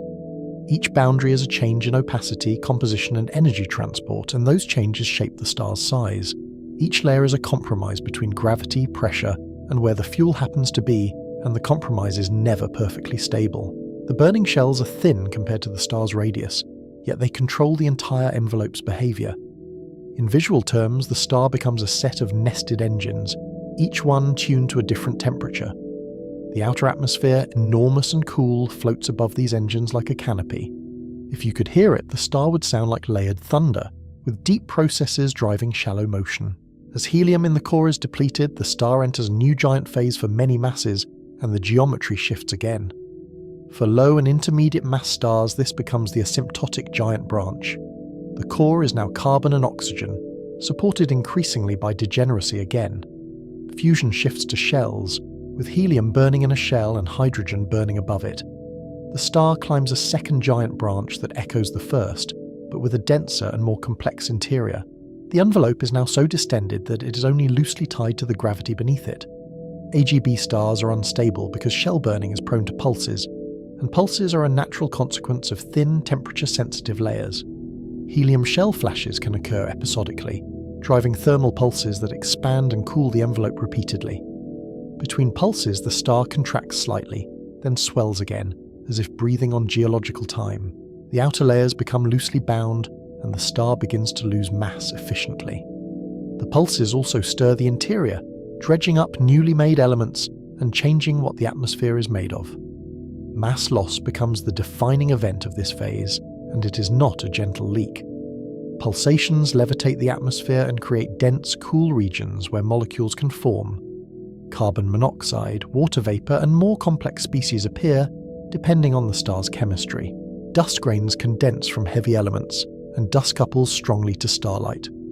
Radiation pressure pushes on dust. Dust drags gas with it, and the wind accelerates into space. The result is a slow, heavy outflow, more like a fog bank leaving a lighthouse than a sharp blast. In a visual sequence, the star's edge stops looking like a clean sphere. The atmosphere becomes ragged and extended, with arcs and clumps that drift outward like smoke in slow motion. Infrared light reveals what visible light hides, warm dust forming in the outflow, glowing as it absorbs and re-radiates starlight. The star is building a cocoon from its own material and then tearing it away. In close-ups, you would see brightness variations across the disk, convection cells rising and sinking like continents of heat. The star sheds its envelope in slow motion, but the amount is enormous, and the consequences are permanent. Over hundreds of thousands of years, it can lose a large fraction of its mass. The ejected gas expands outward and cools, carrying carbon, oxygen, nitrogen, and S-process elements made in deep layers. Those S-process nuclei are built by slow neutron captures, which occur in specific thermal pulse conditions. The star is turning itself into raw material, and the interstellar medium is the receiving ocean. The wind is not just loss, but chemical export. When the hot core is exposed, ultraviolet photons ionize the expelled gas, and the nebula turns on like a sign. The result is a planetary nebula, a glowing shell that is neither planet nor nebula in the old sense. The name is a historical accident from small telescopes where these objects looked like faint round disks. In reality, they are expanding atmospheres, sculpted by winds, rotation, and sometimes companions. The core's radiation is now a harsh lamp, and the gas becomes a fluorescent screen. The nebula is brief on cosmic timescales, fading as it expands and thins. In images, we see filaments, knots, and bipolar lobes, as if the star's last breath was shaped by invisible hands. The shapes often hint at symmetry breaking, perhaps by magnetic fields, perhaps by a nearby star, perhaps by a swallowed planet. The colours are not paint, but physics. Oxygen lines in green-blue, hydrogen in red, nitrogen in deeper crimson. Each hue marks an ion, and each ion marks a temperature and radiation field. This is a key pivot in the documentary's taxonomy, because the same swelling can lead to very different endings. One path ends with shedding, and a compact ember, the white dwarf. Another path, for higher mass, ends with collapse and a compact remnant with new physics. The same giant phase can therefore be a prelude to quiet exposure or to catastrophe. The fork is written mostly in mass, but mass expresses itself through structure. The star's outward beauty is therefore a misleading label, because the decisive events are buried. Massive stars do not linger on the AGB in the same way, because their cores reach higher temperatures and can ignite heavier fuels. After helium, they proceed through carbon burning, neon burning, oxygen burning, and silicon burning. Each stage requires higher temperature because heavier nuclei have higher electric charge and stronger repulsion. The Coulomb barrier rises, and the core must become hotter and denser to force nuclei close enough to fuse.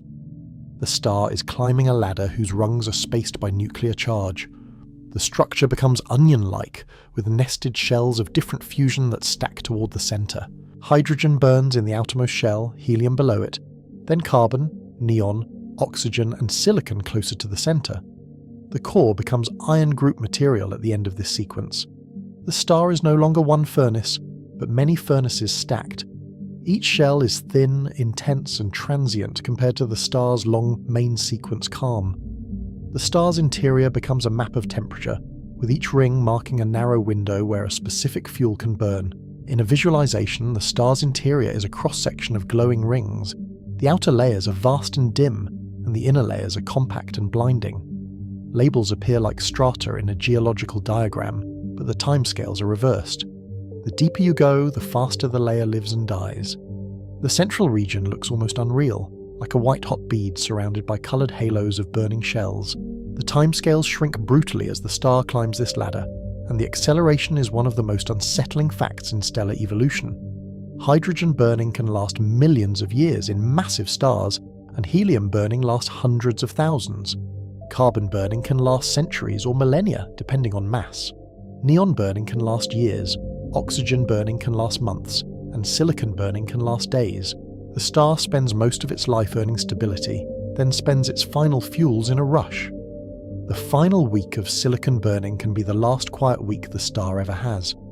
The reason is efficiency and loss, and both are unforgiving. Each later stage yields less energy per unit mass, because the binding energy curve flattens as nuclei approach iron. At the same time, the core loses energy rapidly through neutrinos. Neutrinos escape almost freely, draining the core without heating the envelope. They are ghost particles that carry away the star's ability to resist gravity. The star can be radiating an invisible luminosity that dwarfs what the eye could ever see. This neutrino cooling is not a minor correction, but a dominant channel in late stages. At the temperatures of advanced burning, thermal processes produce neutrino-antineutrino pairs, and weak interactions become common. The core can radiate energy in neutrinos at a rate that dwarfs its photon luminosity. The star must burn faster to maintain pressure, and the clock accelerates.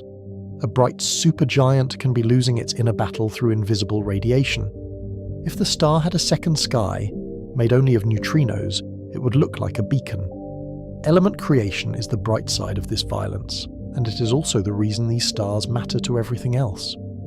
Fusion builds nuclei up to iron and nickel in massive stars, assembling much of the periodic table's backbone.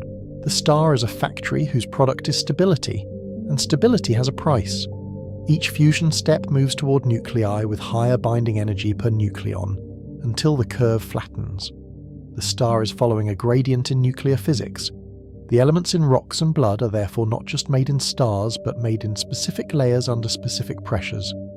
Iron is the dead end for energy-producing fusion, and the dead end is not philosophical but mathematical. Fusing iron into heavier elements requires energy input rather than releasing energy. Splitting iron also requires energy input, so neither direction pays the pressure bill. When the core becomes iron-rich, the star loses its last nuclear option for support. The furnace has reached fuel that cannot burn in the way gravity demands. The star has built a core that is chemically stable and gravitationally disastrous. At that point, the core's fate is sealed by physics, not by preference, and the remaining supports are limited. Pressure support must come from something other than fusion, and the core is already too massive for ordinary gas pressure. Electron degeneracy can help only up to a limit, and massive star cores approach and exceed it. The story is now aimed at collapse, even if the surface still looks like a giant. The star can be spectacularly luminous, while its center is approaching a cliff. The universe allows a star to look triumphant at the exact moment it becomes doomed. Before collapse arrives, massive stars can appear as blue supergiants rather than red, and the reason is not a simple temperature dial. High mass, rotation, and metallicity can keep envelopes hotter and more compact, even while luminosity is extreme. Strong radiation-driven winds can strip outer layers, changing opacity and structure. The star's color becomes a clue to how much of itself it has already lost. Blue can mean exposed, not young. What looks like youth can be the result of peeling away age. A blue supergiant is not simply a hotter giant. It is a different balance of envelope structure and mass loss. Its surface temperature stays high, but its luminosity can be enormous. Radiation pressure becomes a major support, and winds can be fierce and persistent. The star can be shedding mass even while it remains visually compact. In images, the star's light can look clean, but spectroscopy reveals outflows moving at hundreds or thousands of kilometers per second. The lines themselves become wind gauges, shifted and broadened by material escaping. Some massive stars cross back and forth between blue and red supergiant phases, and the HR diagram becomes a loop rather than a line. Instability strips mass, then contraction heats the surface again, then expansion cools it again. The track can wander as the envelope's opacity changes and the core's output shifts. The star's life becomes a sequence of readjustments as mass loss rewrites the terms. The surface is a negotiation between deep burning and escaping material. The star is not choosing a color, it is revealing a balance. Whether red giant or blue supergiant, the swelling phase threatens any surrounding planetary system, and the threat is both geometric and gravitational. Radius can expand to fractions of an AU in modest giants, and to AU scales in extreme cases. Inner planets can find themselves inside the star's atmosphere, not by impact but by expansion. The star becomes a moving boundary that can overtake stable orbits. A planet's sky would not darken first, it would redden and brighten until the horizon becomes a wall of gas. Even the concept of a surface becomes ambiguous inside a giant's extended atmosphere. Engulfment is not only about touching the surface, because gravity reaches outward through tides. As the star expands, tides grow stronger and can drain orbital energy. a planet can spiral inward even before direct contact, heating the envelope and altering mass loss. The planet's fate becomes a three-body problem between gravity, drag, and a changing stellar radius. Even a small world can deposit energy and angular momentum into the star's outer layers. The star can be spun up slightly, and the envelope can respond with new patterns of loss.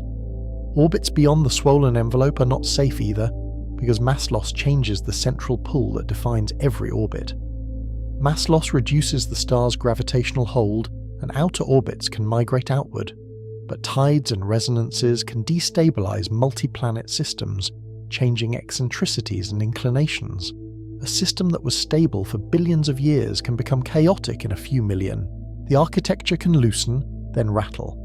The long-term order of a planetary system is therefore conditional on a star remaining compact. The star's wind also changes planetary environments, and the change is not subtle. Dense outflows can strip atmospheres, erode moons, and load space with dust. Comets and asteroids can be perturbed by shifting gravity and by drag through extended gas.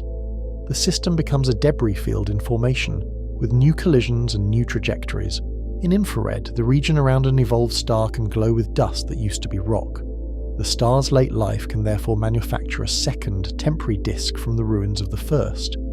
This is where the documentary's central question sharpens again, because type becomes destiny for everything nearby. What determines a star's type and fate is still mass, but now mass threatens everything around it. The same parameter that set main sequence stability now sets the scale of expansion and the violence of later burning. The star's biography becomes a planetary hazard map.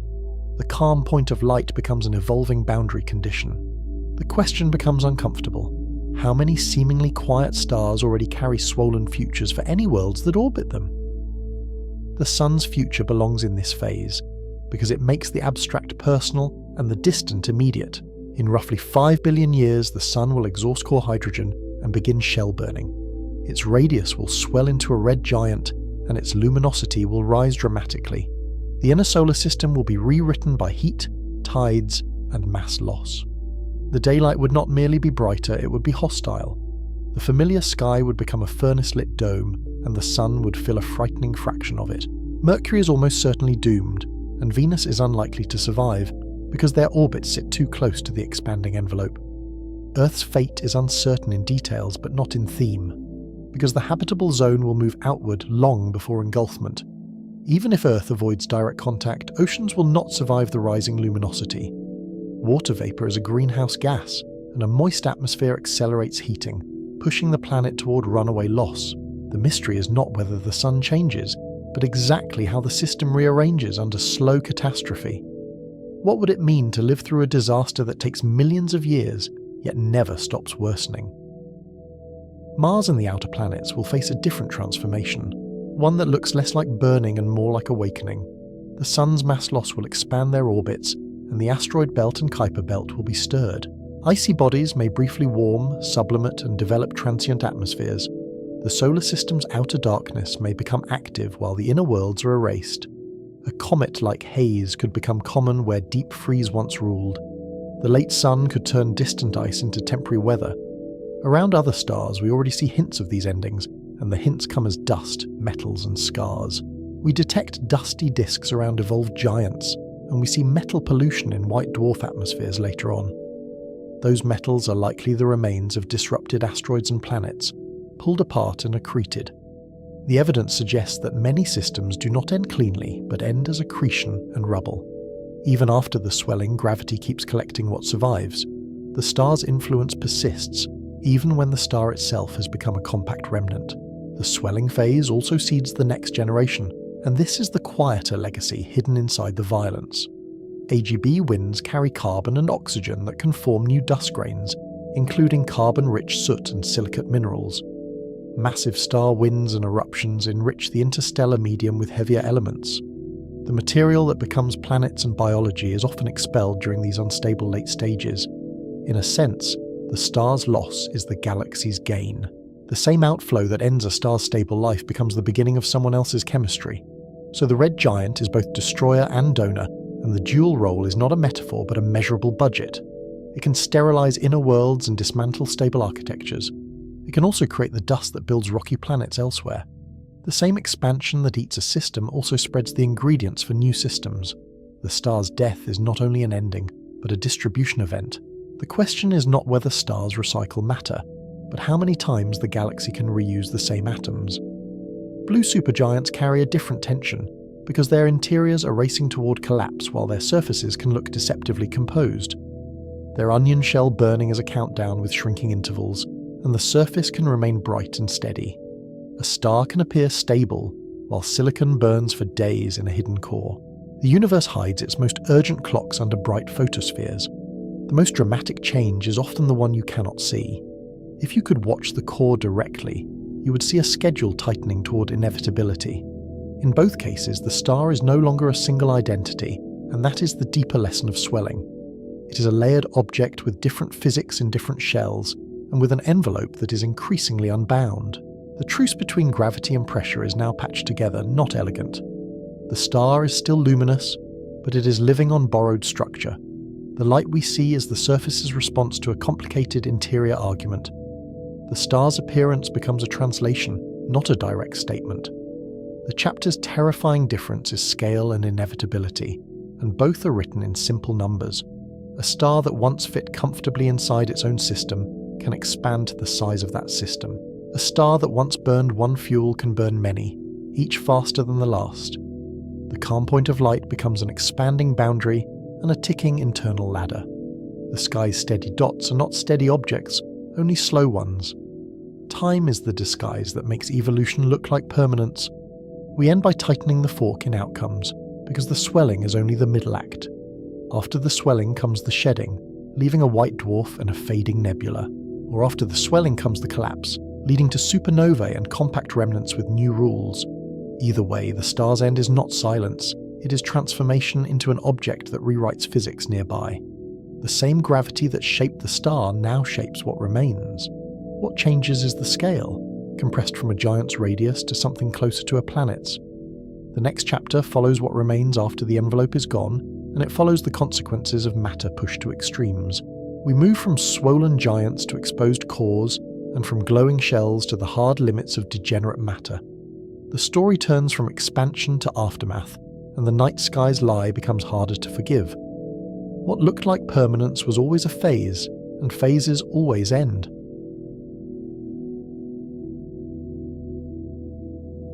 Chapter 5 ended with swelling giants that threaten planets by simple geometry. Chapter 6 enters the aftermath, where gravity compresses what remains into objects that weaponize physics. The central question tightens into a single lever again, because the universe keeps returning to one variable. What determines a star's type and fate is still mass, because mass decides which pressure can resist collapse. Temperature matters, composition matters, rotation matters, and magnetic fields matter, but mass sets the ceiling on every stabilizing trick. In the giant faces we just left behind, stars look enormous and soft, like lanterns made of gas. Their cores, however, are already becoming something else, small, dense, and increasingly indifferent to ordinary intuition. Pressure and gravity are no longer negotiating across vast distances, because the action retreats into a region smaller than a planet. When the outer layers drift away as winds or planetary nebulae, the drama does not end.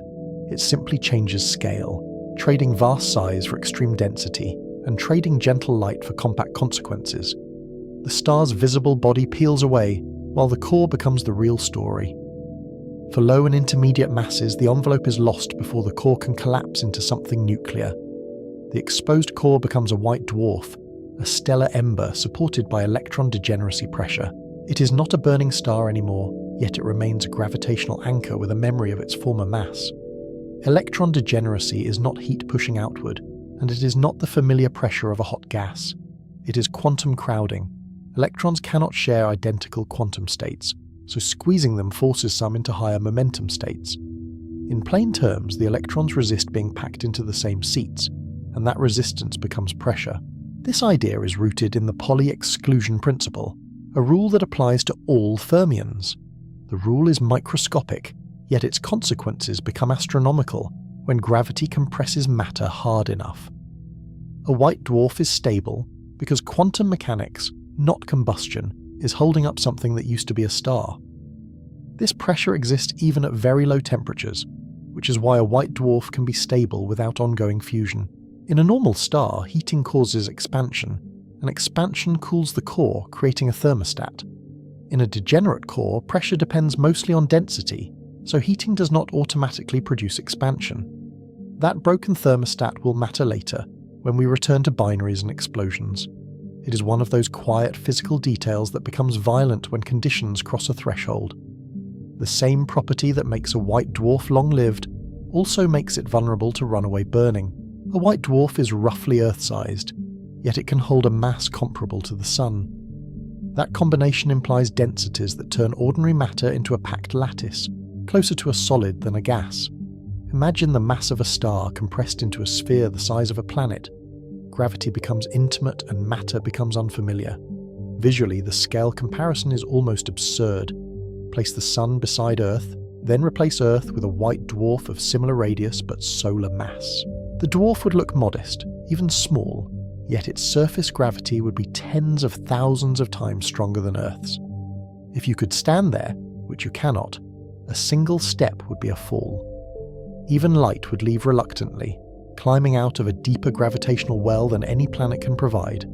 The atmosphere, if it is present at all, is a thin skin under enormous weight. Spectra sometimes show hydrogen or helium on the surface, not because the interior is simple, but because heavy elements sink quickly. Inside, the structure is layered, but not in the way a living star is layered. The interior is a dense sea of degenerate electrons flowing around nuclei arranged in a crystalline lattice. The ions, carbon and oxygen in most cases, sit in ordered positions, while the electrons provide the pressure that keeps gravity from winning. Most white dwarfs are carbon and oxygen cores, built by helium burning and shell processes in the giant phases. Helium fusion makes carbon through the triple alpha process, and some of that carbon captures helium to form oxygen. The core never reached the temperatures needed for carbon ignition, so the nuclear chain stops there. That never reached is the whole story of stellar thresholds. Carbon fusion requires higher temperatures because the nuclei carry more charge and repel each other more strongly. Low and intermediate mass stars cannot compress their cores far enough before they shed their envelopes. The result is a core that is finished, not because fuel is absent, but because conditions are insufficient. There is also a geometric twist hidden in the physics. As a white dwarf gains mass, it actually becomes smaller, because greater gravity forces higher electron momenta and tighter packing. The mass-radius relation is inverted compared with ordinary objects, which is why the approach to instability feels like a tightening vice. The surface can be hot at first because the core is freshly exposed and still stores thermal energy. A new white dwarf can glow blue-white, with surface temperatures tens of thousands of Kelvin. In telescopes it can look like a sharp pale point, a tiny ember with a fierce colour. Over time the dwarf cools, fading through predictable temperatures like a dying coal. It slides from blue to white to yellowish tones, and eventually toward deep red and infrared. The cooling is not random, it follows physics that can be modelled, which turns white dwarfs into clocks for stellar populations. Cooling is slow because the object is dense and has a large heat capacity per volume. The light is not fusion income, it is stored heat leaking away through a thin atmosphere. In the early stages, neutrino emission from the hot interior can also carry energy away, an invisible channel that accelerates cooling when the dwarf is young. As the interior cools further, the ions in the lattice can begin to crystallize more completely. That crystallization releases latent heat, which slows the cooling for a time, like water freezing and giving off warmth. Even in death, the physics of phase transitions and quantum statistics shapes the pace of fading. In recent years, evidence for crystallization has emerged in population studies, where cooling sequences show a subtle pileup. The effect is small in any single star, yet visible across thousands of them. It is a reminder that white dwarfs are not just endpoints, but laboratories for dense matter physics. This is the likely fate of the Sun, once its planetary nebula fades. The solar system's centre becomes a compact cooling remnant that still controls orbits. The Sun will not explode as a supernova, but it will still transform the architecture of its neighbourhood. The planetary nebula itself is often misunderstood by its name. It is not a planet, and it is not a nebula in the sense of a birth cloud. It is a thin, expanding shell of gas, lit by ultraviolet radiation from the hot core, glowing in oxygen greens and hydrogen reds. In long exposures, it looks like a delicate bubble, the last breath made visible. Filaments and arcs appear where winds collide and where magnetic fields guide the flow. The shape is often asymmetric, hinting at companions, rotation, and the messy reality behind a seemingly simple sphere. After that bubble disperses into the interstellar medium, the white dwarf remains, dim, compact, and persistent. The planets that survive, if any do, will orbit a star that no longer shines like a star. What does habitable zone mean when the central light source is steadily cooling toward darkness? The question is not merely poetic, because it is a preview of long-term cosmic time. In a universe where star formation eventually slows, cooling remnants become the dominant relics of once bright systems. The night sky of the far future would be crowded with faint embers and quiet gravitational anchors. White dwarfs can look like quiet endpoints, but the story becomes dangerous in binaries. Many stars are born in pairs and their lives remain entangled by gravity. If a white dwarf accretes matter from a companion, mass can climb toward a hard limit. The calm ember becomes a loaded mechanism. Accretion is not gentle. Gas pulled from a companion does not fall straight down like rain, because it carries angular momentum. It spirals into an accretion disk, heating through friction and turbulence, and the disk can shine in ultraviolet and X-rays. Even before any explosion, the system can announce itself as a luminous, unstable engine. Hotspots form where the stream hits the disk, and the disk itself can flicker as it rearranges angular momentum. In some systems, nova eruptions occur when surface hydrogen ignites, foreshadowing deeper instability. As mass rises, gravity compresses the degenerate core without allowing expansion to cool it. Temperature rises in a confined volume, and the thermostat that stabilizes normal stars cannot respond.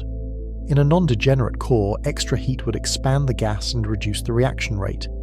In a degenerate core, heat can only accelerate the reactions. There is also a strict accounting limit in the background. For a white dwarf supported by electron degeneracy, there is a maximum stable mass, often discussed near the Chandrasekhar limit. The exact value depends on composition and rotation, but the concept is simple. Beyond a certain mass, electron pressure cannot balance gravity. Historically, this limit was a triumph of theory, connecting quantum mechanics and relativity to stellar structure. Subrahmanyan Chandrasekhar worked it out in the early 20th century, and the implication was unsettling at the time. Some stars, the math insisted, must collapse beyond the white dwarf state. When conditions cross a threshold, carbon fusion can ignite explosively. The result is a Type Ia supernova, a runaway thermonuclear disruption of the entire white dwarf. The burning front can begin as a subsonic flame and may transition into a detonation, and the details remain an active area of research. The outcome, however, is unambiguous. The star is torn apart. The explosion is not a core collapse, but a global incineration, and it happens so quickly that the star cannot expand to save itself. Degeneracy pressure holds the structure together just long enough for it to be destroyed. In a Type Ia event, the star does not leave a compact remnant. It unbinds itself, converting much of its carbon and oxygen into iron group elements in seconds. Nickel-56 is produced in large quantities, and its radioactive decay chain powers much of the visible light over subsequent weeks. The brilliance is not just heat, it is nuclear alchemy and radioactive afterglow. As nickel decays to cobalt, and then to iron, gamma rays and energetic particles deposit energy in the expanding debris. The light curve is, in a sense, a record of unstable nuclei turning into stable ones. Visually, the explosion is a sphere of expanding debris, initially opaque, then gradually thinning. Spectra reveal broad absorption features, signatures of rapidly moving material. The velocities are so high that lines are smeared, as if the elements themselves are being stretched across the light. In the aftermath, the system that once had a white dwarf simply no longer has one. A binary that lived for billions of years can be erased in seconds, leaving only a fading shell, and sometimes a surviving companion flung into a new trajectory. The sky keeps the evidence in expanding geometry. Type Ia supernovae matter, because their peak brightness is tied to the physics of degenerate ignition and the mass scale involved. Their light curves can be standardized using shape and color corrections. The brighter events decline more slowly, and that relationship allows astronomers to calibrate them, even across vast distances. The method is not magic, and it is not perfect. Dust, environment, and subtle differences in progenitor systems introduce scatter that observers must correct. Yet the remarkable fact remains that nature provides explosions similar enough to be compared across the observable universe. Historically, this was not obvious at first. Supernova classifications emerged as spectra improved, separating hydrogen-rich core collapse events from hydrogen-poor Type Ia explosions. As surveys grew, the patterns in light curves became clear enough to use as tools. A dying star became a measuring stick. That standardization turns them into distance markers across galaxies. They become rungs on the distance ladder that helped reveal the accelerating expansion of the universe. Observations of distant Type Ia supernovae showed them dimmer than expected in a decelerating cosmos, implying that cosmic expansion is speeding up. The implication was profound. Something like dark energy dominates the large-scale budget. A single class of stellar death became evidence for a cosmic component we still struggle to explain. It is a strange chain of reasoning: white dwarf physics, calibrated brightness, and then the fate of the universe. Yet the documentary's tension is local as well as cosmic, because these are not abstract fireworks. A thermonuclear supernova can sterilize environments by intense radiation, and it can reshape nearby interstellar chemistry. Ultraviolet and gamma rays can ionize gas, and the blast wave can compress clouds, triggering or suppressing future star formation. Even destruction can be a kind of influence. The shock front sweeps up material, building a dense shell that can fragment into new clumps. The same event that ends one star can help assemble the raw conditions for the next generation. The other supernova path begins with massive stars, not white dwarfs. In those stars, fusion builds an iron core that cannot release energy by further fusion. The reason is nuclear binding energy. Iron group nuclei are near the peak of stability, so fusing them costs energy instead of producing it. The furnace reaches a wall. Massive stars are layered like onions in their final stages, but the layers are not peaceful. Hydrogen burns in a shell, helium burns in a shell, and deeper layers burn carbon, neon, oxygen, and silicon. Each stage is shorter than the last, because higher temperature fusion burns fuel faster. The star is racing toward a core that cannot pay its gravitational bills. Silicon burning can last mere days, building iron group nuclei in a frantic final sprint. Above it, shells churn and convect, and the star's interior becomes a stacked engine of competing flows. When the iron core grows too massive, electron degeneracy support fails. Electrons are forced into protons, producing neutrons and a flood of neutrinos. This is electron capture, and it changes the composition while removing the very electrons that provided pressure. The core loses its support at the same moment it loses its identity. This electron capture removes pressure and accelerates collapse. The core falls inward at a significant fraction of light speed, compressing matter toward nuclear density. In that plunge, the timescale is shockingly short, measured in fractions of a second. A star that lived millions of years can die in the time it takes to blink. Photodisintegration deepens the crisis, because high-energy photons break heavy nuclei into lighter particles. That process consumes energy exactly when the core needs support. Iron nuclei are dismantled into helium nuclei and free nucleons, and the collapse becomes even more unstoppable. Gravity is not merely winning, it is harvesting energy from the core's structure. The collapse turns binding energy into neutrinos and motion, and the numbers are immense. The gravitational energy released is so large that only a small fraction needs to couple to matter to produce catastrophe. Collapse halts only when nuclear forces and neutron degeneracy become dominant. The inner core stiffens, rebounds, and launches a shock wave into infalling layers. At nuclear density, matter becomes incompressible in a new way, because the strong nuclear force is repulsive at very short distances. The rebound is not a bounce like rubber, but it is a sudden resistance that creates a shock. For an instant, the star tries to push back against its own infall. Then the shock runs into a wall of physics, and the fight becomes complicated. The first shock tends to stall, because it loses energy braking nuclei and pushing against infall. The explosion needs a second engine, and neutrinos provide it. The shock is born strong, then weakens, hanging in a precarious balance while the star continues to fall inward. The difference between a failed and successful explosion can depend on subtle energy transfer. Multidimensional turbulence, convection, and instabilities can help keep material in the heating region longer, giving neutrinos time to do their work. The explosion is not just power, but timing and geometry.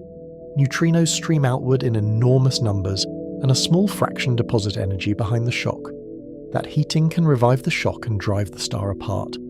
Most neutrinos pass through matter almost without interaction, which is why they escape from deep inside. Yet almost is enough, because the numbers are so vast that even a tiny coupling can move an explosion. In 1987, neutrinos from a nearby supernova were detected on Earth, a faint particle whisper that confirmed the basic picture. The light was spectacular, but the neutrinos were the core's true announcement. This neutrino-driven mechanism is one of the most counterintuitive ideas in astrophysics. The star emits an immense neutrino luminosity, far exceeding the light output, but we do not see it with our eyes. The explosion we do see is, in part, a shadow of neutrino physics. It is a reminder that the universe runs on particles that rarely touch us. The main energy channel of a supernova passes through Earth as if the planet were transparent. We live inside a storm of neutrinos and only notice on rare occasions that it exists. Core collapse supernovae can outshine an entire galaxy for days or weeks, because the expanding debris converts kinetic energy into radiation. The brightness is brief, but the impact is permanent. As the ejector expands, it cools, and its spectrum changes, revealing different elements as layers become transparent. The light curve becomes a time-lapse of a star being turned inside out. Hydrogen lines can dominate early in some events, while later phases reveal deeper products like oxygen and calcium. The spectrum is a forensic report written in light. Visually, the remnant can become a glowing shell, a filamentary bubble sweeping through space. In images like the Crab Nebula, we see tangled threads, shock fronts, and knots of gas. Those filaments are not decorative. They are the fingerprints of turbulence, magnetic fields, and instabilities in the expanding debris. The expanding shock also accelerates charged particles, helping to populate the galaxy with cosmic rays. Magnetic fields in the remnant act like moving mirrors, scattering particles back and forth until they reach extreme energies. The aftermath is not quiet, and it can remain active for thousands of years. These explosions are dispersal engines for elements. They eject oxygen, silicon, calcium, and iron, and they seed space with dust and radioactive isotopes. Some of the oxygen in our air and calcium in our bones was forged in such interiors, then scattered by such blasts. The connection is chemical, but it feels personal. They also create conditions for making elements heavier than iron through rapid neutron capture. The details vary, but the theme is consistent. Death becomes chemistry for future worlds. In the most neutron-rich outflows, nuclei can capture neutrons faster than they can decay, building up heavy elements before settling into stable forms. Gold, platinum, and uranium are not merely made, they're assembled under extreme conditions. When we hold such elements, we are holding the memory of environments that were violently out of equilibrium. The periodic table is, in part, a catalogue of astrophysical disasters. After the blast, the core remains, and its identity depends on mass and angular momentum. If the core is not too massive, it becomes a neutron star. The boundary between neutron star and black hole depends on uncertain nuclear physics, rotation, and how much mass falls back. Nature does not draw a crisp line for our convenience. A neutron star is supported by neutron degeneracy pressure and nuclear interactions. It packs about 1 to 2 solar masses into a sphere roughly 10 to 12 kilometers wide. That radius is comparable to a city, yet the mass is comparable to a star. The average density rivals that of an atomic nucleus. To picture that density, imagine compressing a mountain into a teaspoon. The metaphor is imperfect, but it points in the right direction. Matter is so tightly packed that atoms are no longer distinct structures with empty space. The star becomes a single gravitationally bound nuclear object. That size is city-scale, but the gravity is not. Escape speeds approach a large fraction of light speed, and space-time curvature becomes a daily condition. A photon climbing away loses energy, and a clock near the surface ticks differently than one far away. Relativity is no longer a correction. It is the environment. Near the surface, time runs measurably slower than far away, and light is gravitationally redshifted. The star becomes a laboratory where relativity stops being subtle. If you could hover near the surface, which again you cannot, the universe outside would seem to run slightly fast. The neutron star would be a place where time itself has weight. Even the star's rotation and magnetic field live in curved space-time, and the geometry shapes what particles can do. In this regime, down is not a direction, but a steepness in the fabric of reality. The crust is a solid lattice of nuclei embedded in degenerate electrons, transitioning downward into neutron-rich matter. Deeper still, the interior behaves like superfluid neutrons and superconducting protons. Those words sound exotic, but the idea is simple. At extreme density and low effective temperature, matter organizes into quantum phases with almost frictionless flow. In that superfluid interior, rotation is carried by quantized vortices, tiny whirlpools that are discrete rather than continuous. When those vortices pin to the crust and later unpin, the star's rotation can jump. Astronomers observe these sudden spin-ups as glitches, and they are clues to the hidden interior.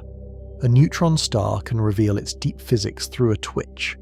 The timing changes are small, yet they are measurable across light years because pulsars are so regular. It is as if the star's crust briefly slips against a quantum fluid beneath it. Rotation can be extreme because collapse conserves angular momentum.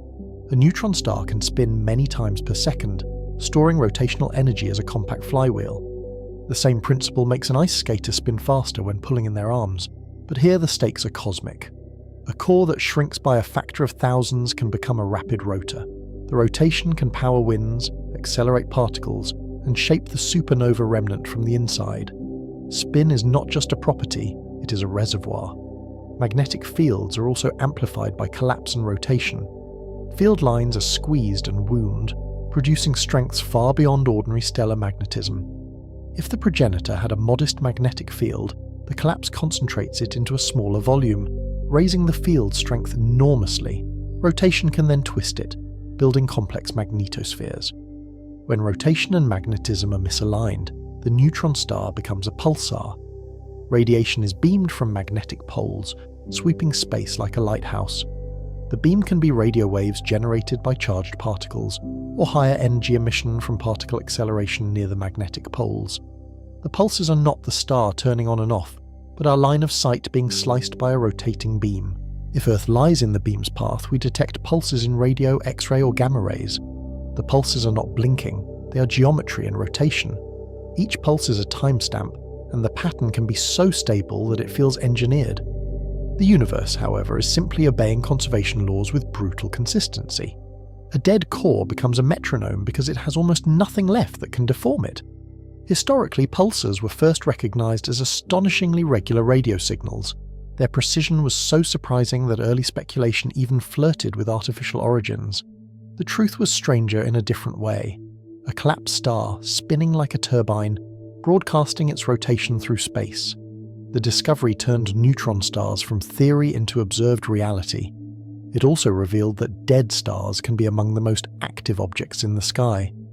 The radio sky, once invisible to human senses, became a map of compact engines. Pulsars are precise because the star's moment of inertia is stable. Their timing can rival atomic clocks, letting astronomers test gravity and detect subtle orbital effects. In binary systems, pulse arrival times can reveal gravitational time delay, orbital decay, and relativistic precession. A pulsar can become a probe, mapping spacetime with every tick. In some famous systems, the gradual shrinking of an orbit matches the energy loss predicted by gravitational waves. Long before detectors heard those waves directly, pulsars hinted that the universe was vibrating. Some pulsars spin hundreds of times per second. Many of these are millisecond pulsars, recycled by accretion from a companion that transfers angular momentum. The companion can feed the neutron star through a disk, spinning it up gradually, like winding a spring. When accretion slows, the pulsar reappears as a fast, stable clock. The system carries a history in its spin rate, like a scar left by a long interaction. Even here, binaries turn endpoints into new beginnings. Accretion can also create X-ray binaries, wherein falling gas heats in a disk and radiates strongly. The remnant remains small, but its environment becomes violently luminous. The X-rays come from matter falling deep into a gravitational well, converting potential energy into heat. In these systems, gravity does the work that fusion once did. The disk can flare, the flow can wobble, and magnetic fields can funnel gas onto hotspots. The light is not from a star's surface, but from matter being torn apart by orbital motion. Pulsars can be dangerous at distance because their particle winds and high-energy beams can erode atmospheres. A nearby pulsar is not a dead star, it is a radiation engine. Its wind can strip molecules, alter chemistry, and drive atmospheric escape, especially on planets without strong magnetic shields. Habitability is not only about warmth, it is also about radiation and particle weather. The same beam that makes a pulsar visible can make a nearby world chemically fragile. The cosmos can sterilize with precision, not just with explosions. Among neutron stars, magnetars push the threat further. Their magnetic fields can reach around 1014 to 1015 Gauss, orders of magnitude above typical pulsars. For comparison, Earth's magnetic field is less than a Gauss, and even strong laboratory magnets are tiny by this standard. A magnetar's field is a different regime of physics. In such fields, the vacuum itself behaves differently, and charged particles are forced into tight spirals. The magnetosphere becomes a stress structure, like a twisted net stretched over a compact core. Such fields stress the crust and twist the magnetosphere. When the crust cracks, starquakes occur, and magnetic reconnection can release colossal energy. The crust is rigid, but the magnetic field is relentless, and the mismatch builds strain. When it fails, the energy release can be sudden and violent. Magnetars produce giant flares that spike in gamma rays and hard X-rays. Even from thousands of light years away, a flare can affect Earth's ionosphere. Satellites can register the burst, and the upper atmosphere can respond as if the sun briefly changed its mood. The event is a reminder that distance is safety, but not absolute safety. A short flash can carry more high-energy photons than years of ordinary starlight. The sky can change character in a fraction of a second. The terror is scale inversion. A magnetar is smaller than a city, yet it can briefly outshine the sun in gamma rays, and it can sterilize nearby space. If one were close enough, its flare could strip ozone and bathe a planet in ionizing radiation. The universe does not require large size to produce large consequences. It only requires a way to store energy densely, then release it suddenly. Magnetars are reminders that compactness is a kind of power. Not every collapsing core stops at a neutron star. If the remnant mass is too high, gravity overwhelms neutron degeneracy and nuclear forces. The exact threshold depends on the uncertain behavior of matter at several times nuclear density. Whatever the details, there is a point where no known pressure can hold the line. Then collapse continues toward a black hole. The defining feature is an event horizon, a boundary where escape requires faster than light. It is not a surface you can stand on, and it is not a material wall. It is a geometric divide in space-time, separating paths that can return from paths that cannot. A black hole is not a cosmic vacuum cleaner by default. Far away, its gravity resembles any object of the same mass, but close in the space-time geometry becomes one way. If the Sun were replaced by a black hole of equal mass, the planets would orbit much the same at their current distances. The danger is proximity, not mere existence. What changes near the horizon is not the strength of gravity alone, but the shape of possible trajectories. The rules of getting away become stricter until they become impossible. Stellar mass black holes form from massive stars, often after core collapse with fallback. Some may form with weak explosions, where much of the star collapses inward. In other cases, the explosion may fail almost entirely, and the star can collapse quietly, with little light to announce the birth. The sky can gain a black hole without a spectacular farewell. Astronomers may only notice later, when a companion star wobbles, or when accretion turns the system into an X-ray source. Darkness can be an observational challenge, not an absence of events. Black holes are visible through their effects, not their surfaces. Accretion disks heat to X-ray temperatures, and magnetic fields can launch relativistic jets. Matter in the disk spirals inward, accelerating and heating as it loses angular momentum. The brightest region can be the last stable orbits, where gravity extracts energy with ruthless efficiency. Those jets can carry energy across light years, shocking gas and accelerating particles. A black hole can be dark in itself, yet brighter than stars through accretion. The jet's narrow beam can punch through surrounding material, inflating lobes and carving cavities. In some systems, the jet becomes the most visible signature of the unseen engine. The surrounding gas glows where it is struck, and the jet's path becomes a drawn line through the interstellar medium. The black hole writes with matter it never keeps for long. Visually, the contrast is striking. The horizon is invisible, yet the disk can glow like a white-hot ring, and the jets can appear as thin, luminous spears. The darkness at the centre is not emptiness, but a region where our usual concepts of outward and escape stop applying. The black hole is absence with influence. It completes the chapter's core reversal, where death does not remove power, it concentrates it. Fusion-driven light gives way to gravity-driven radiation and magnetic violence, and the star's energy budget changes form without becoming gentle. In many cases, the remnant is more dangerous than the living star. A white dwarf cools quietly, yet can detonate in binaries. Core collapse, supernovae forge and scatter elements, then leave compact engines that keep emitting. The timeline of influence extends far beyond the flash, because remnants persist for millions to billions of years. The universe remembers its dead. It remembers them in chemistry, in radiation fields, and in the dynamics of gas that will later become new stars. The quietest object can still be a long-term architect. Neutron stars turn rotation into beams and clocks. Magnetars turn magnetic stress into flares.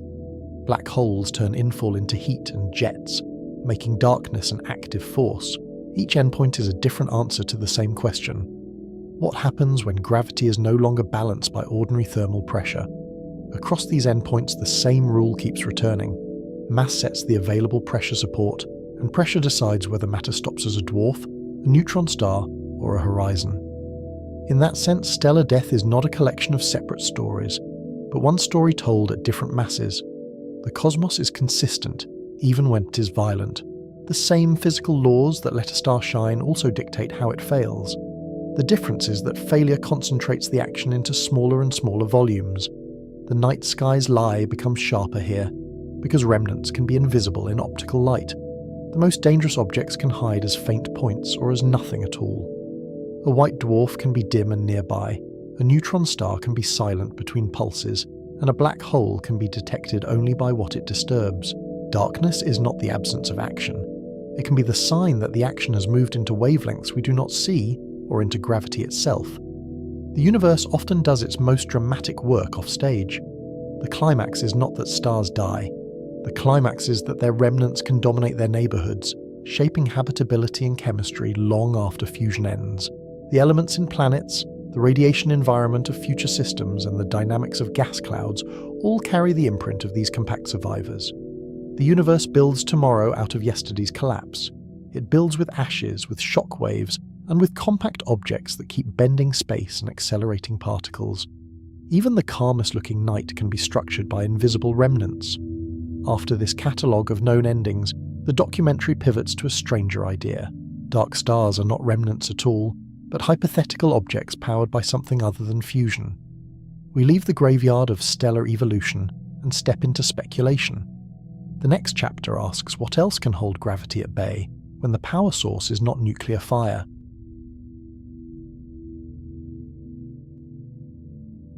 Chapter 6 ended with remnants that weaponize physics, yet still obey gravity's accounting. Chapter 7 pivots to a stranger possibility, where the fuel is not fusion at all. Dark stars are hypothetical early universe objects, proposed to shine because dark matter heats them from within.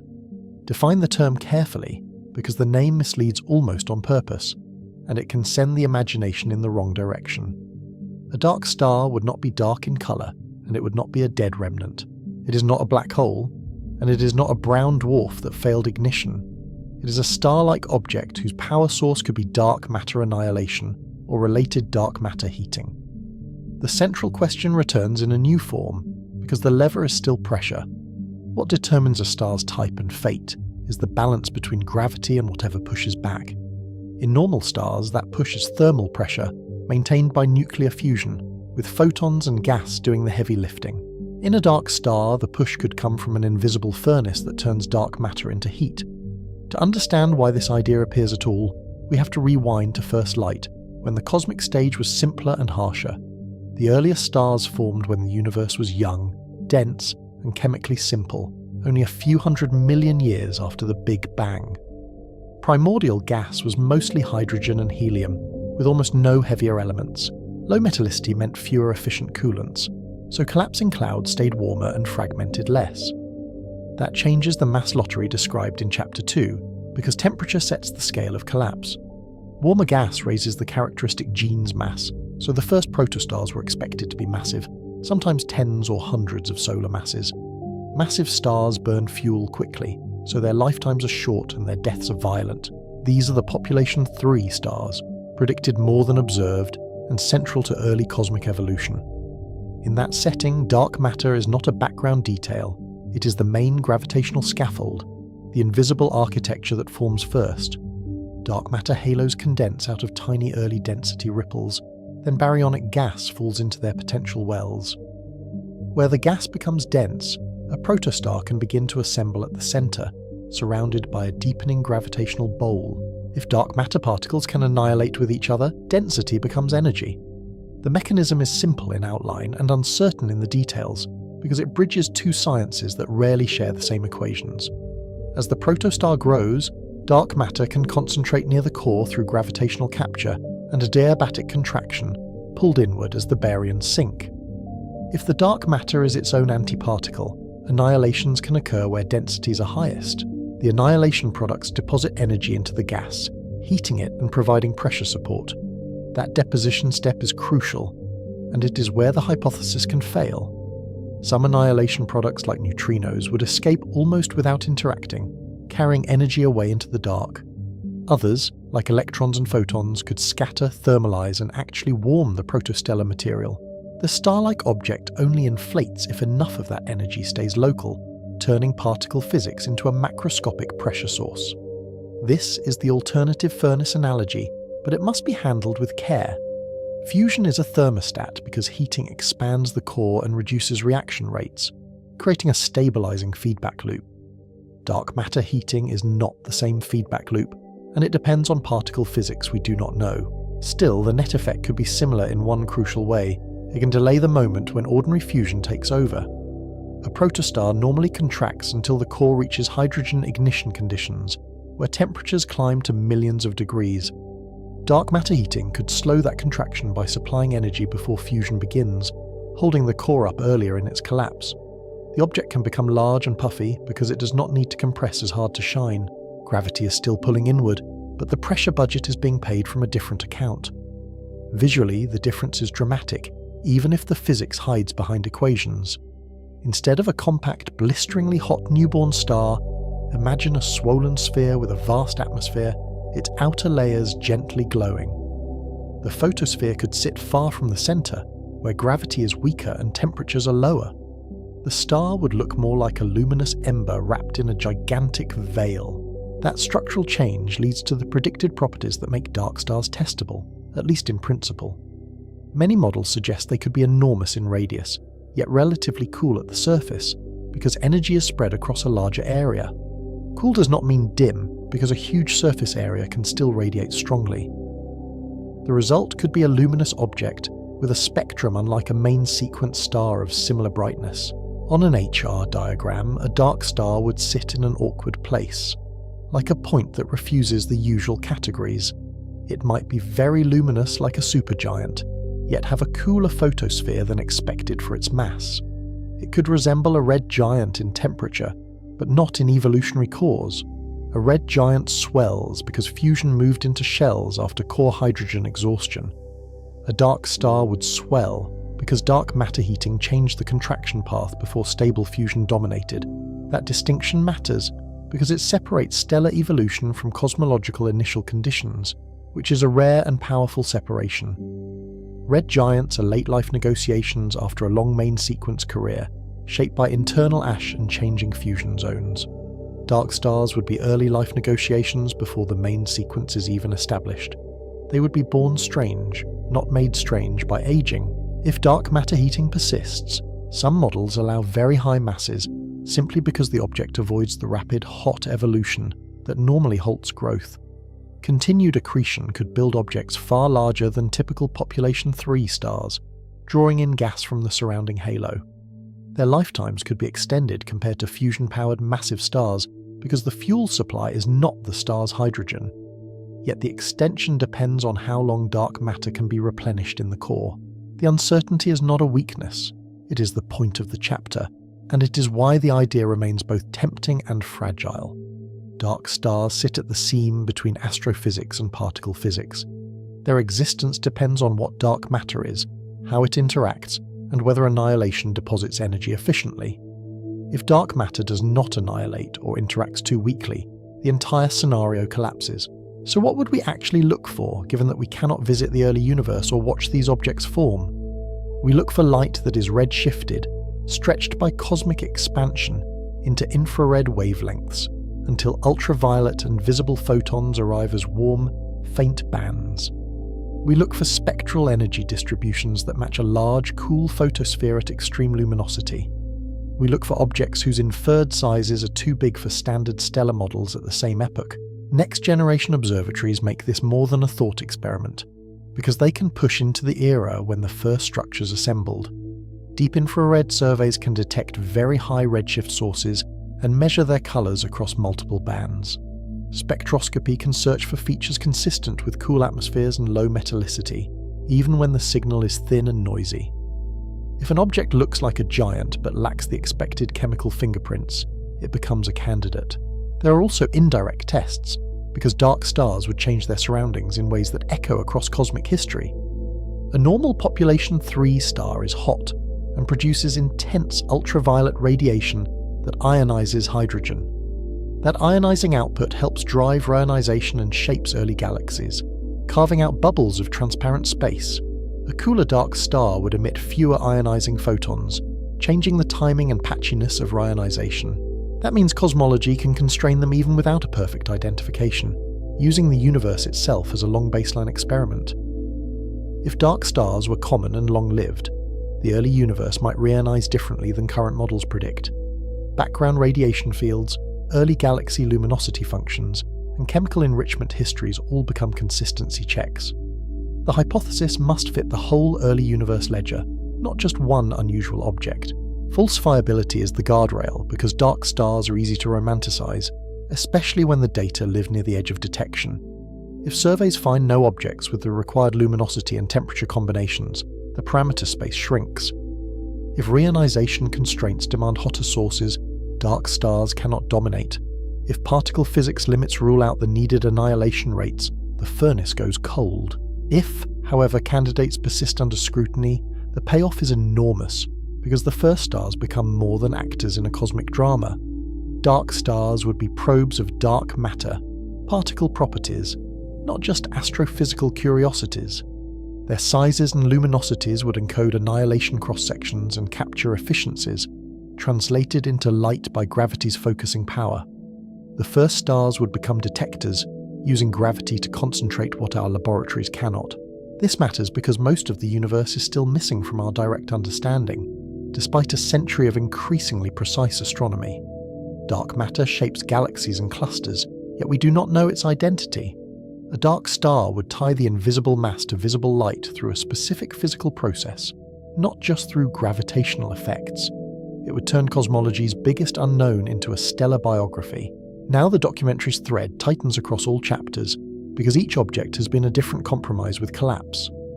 Brown dwarfs showed that falling short of a threshold creates a long-lived cooling ember. Red giants showed that moving the furnace outward can inflate a star into a planet-swallowing shell. Neutron stars and pulsars showed that when pressure fails, matter can collapse into nuclear density and beam its rotation across space. Dark stars would add one more terrifying difference, a different kind of fuel and a different kind of origin story. They would show that the universe might power star-like objects without nuclear fusion at all. The same gravity that builds stars could exploit a hidden energy source if particle physics allows it. The night sky's lie would extend backward in time into the first generation of light. The synthesis returns to the central question, because it was never about labels or the comfort of familiar categories. A star's type and fate are determined by how gravity is balanced and by what form of pressure is available. Mass writes the first draft, but the fuel source edits the plot. Fusion is the familiar engine, degeneracy is the emergency support, and dark matter heating would be an alien subsidy. Even in this speculative realm, gravity still sets the terms, and it never stops negotiating. If dark matter heating ends, contraction resumes and fusion may finally ignite, producing a more standard massive star. If the object grows too massive, collapse and black hole formation may follow, perhaps seeding early supermassive black holes. The ending changes, but the rule does not, because gravity always collects its debt. So we end where cosmology and astrophysics blur, with a hypothesis that can be tested and rejected. Dark stars might never have existed, and that would still teach us something about dark matter. Or they might have burned briefly, hiding in infrared light at the edge of observation. Either way, the universe does not contain stars so much as it contains outcomes.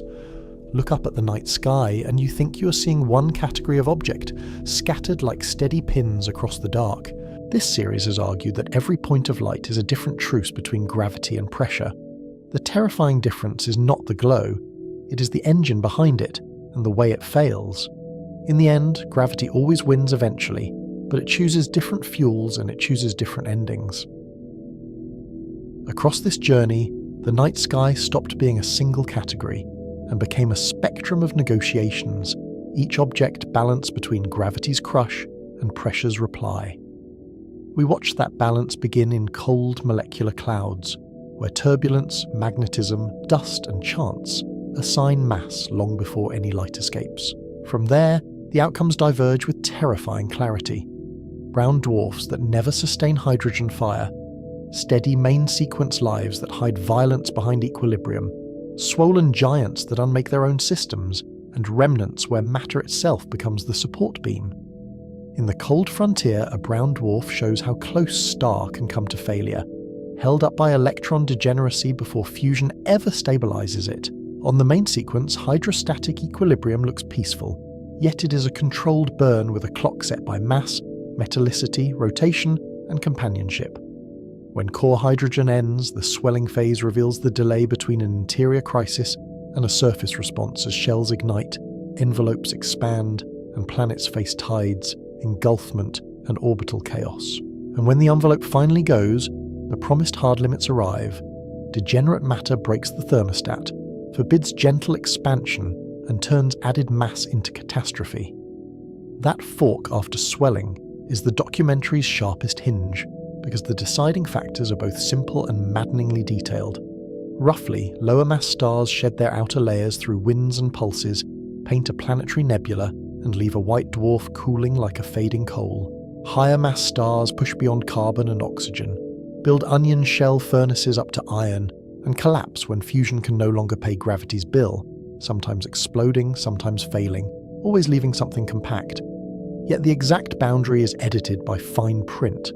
Metallicity controls opacity and winds, rotation stirs fuel and supports collapse, binarity strips envelopes or feeds accretion, and fallback can turn a neutron star attempt into a black hole. White dwarfs show the first extreme compromise, Earth-sized cores supported by electron degeneracy pressure, cooling predictably until the universe itself grows old. But degeneracy also explains why binaries can turn quiet remnants into detonators, because a compressed degenerate layer cannot expand and cool, so ignition runs away. That is the logic behind novae, and the deeper violence behind TPA supernovae, where a white dwarf's limit becomes a cosmological tool, lighting the path to dark energy. Beyond them, neutron stars compress a sun into a city, where nuclear physics becomes architecture, where glitches betray superfluid interiors, and where pulsars turn rotation into beamed radiation. Precision clocks that can also be sterilizing lighthouses. Even there, the story refuses a clean boundary, because the line between neutron star and black hole is drawn in uncertain nuclear matter, rapid rotation, and the messy bookkeeping of explosion energy. Some cores rebound and launch shockwaves, some choke on their own fallback, and some may pass through brief exotic phases. We can only infer from neutrinos, gravitational waves, and the chemistry of the debris. The aftermath of planetary systems also refuses neatness, because giants can scatter survivors outward, grind asteroids into dust and feed their remnants. Metal-polluted white dwarfs and debris disks are the forensic proof. What looks like an ending from far away is often a long, dusty epilogue written in rubble. And then we stepped into the strangest possibility. Not a remnant at all, but an alternative bargain. Dark stars, hypothetical giants in the early universe, held up by an invisible furnace. If dark matter can concentrate and deposit energy, it could delay fusion, inflate a cool photosphere and grow enormous, perhaps seeding early black holes. The point was not to replace stellar physics with speculation, but to widen the theme. Pressure need not come only from fusion, and gravity will accept any payment that holds the structure up. Whether dark stars exist remains a testable question, written in redshifted infrared light, reionization histories, and particle limits. So the documentary's threads converge on one idea, repeated in different disguises. The universe doesn't contain stars so much as it contains outcomes. Every type we named, brown dwarf, red giant, white dwarf, neutron star, pulsar, magneta, and even the hypothetical dark star, is a different truce between gravity, pressure, and energy transport. Mass writes the first draft, yes, but metallicity, rotation, winds, and companions revise it, sometimes gently, sometimes with explosions. And death is never an ending, only a transformation into remnants, radiation, and recycled elements that become the next clouds, the next disks, the next chances. The terrifying difference between star types in the end is not their colour or their brightness, but what they do to matter around them and what physics they force into view. Some fade into long-lived dim embers, some swell into giants that erase the architecture of their own systems, and some collapse into objects so dense they turn space-time and nuclear forces into everyday rules. Even the dark possibilities remind us that starlight is only one way to keep gravity at bay, and that the early universe may have hosted bargains we have not yet witnessed. When you learn to read these outcomes, the sky stops being decoration and becomes a library. It also reframes the opening question, because the answer is both simple and unsettling. A star's type and fate are determined by how much mass it gathers before ignition, and by which forms of pressure can still oppose gravity as fuel runs out.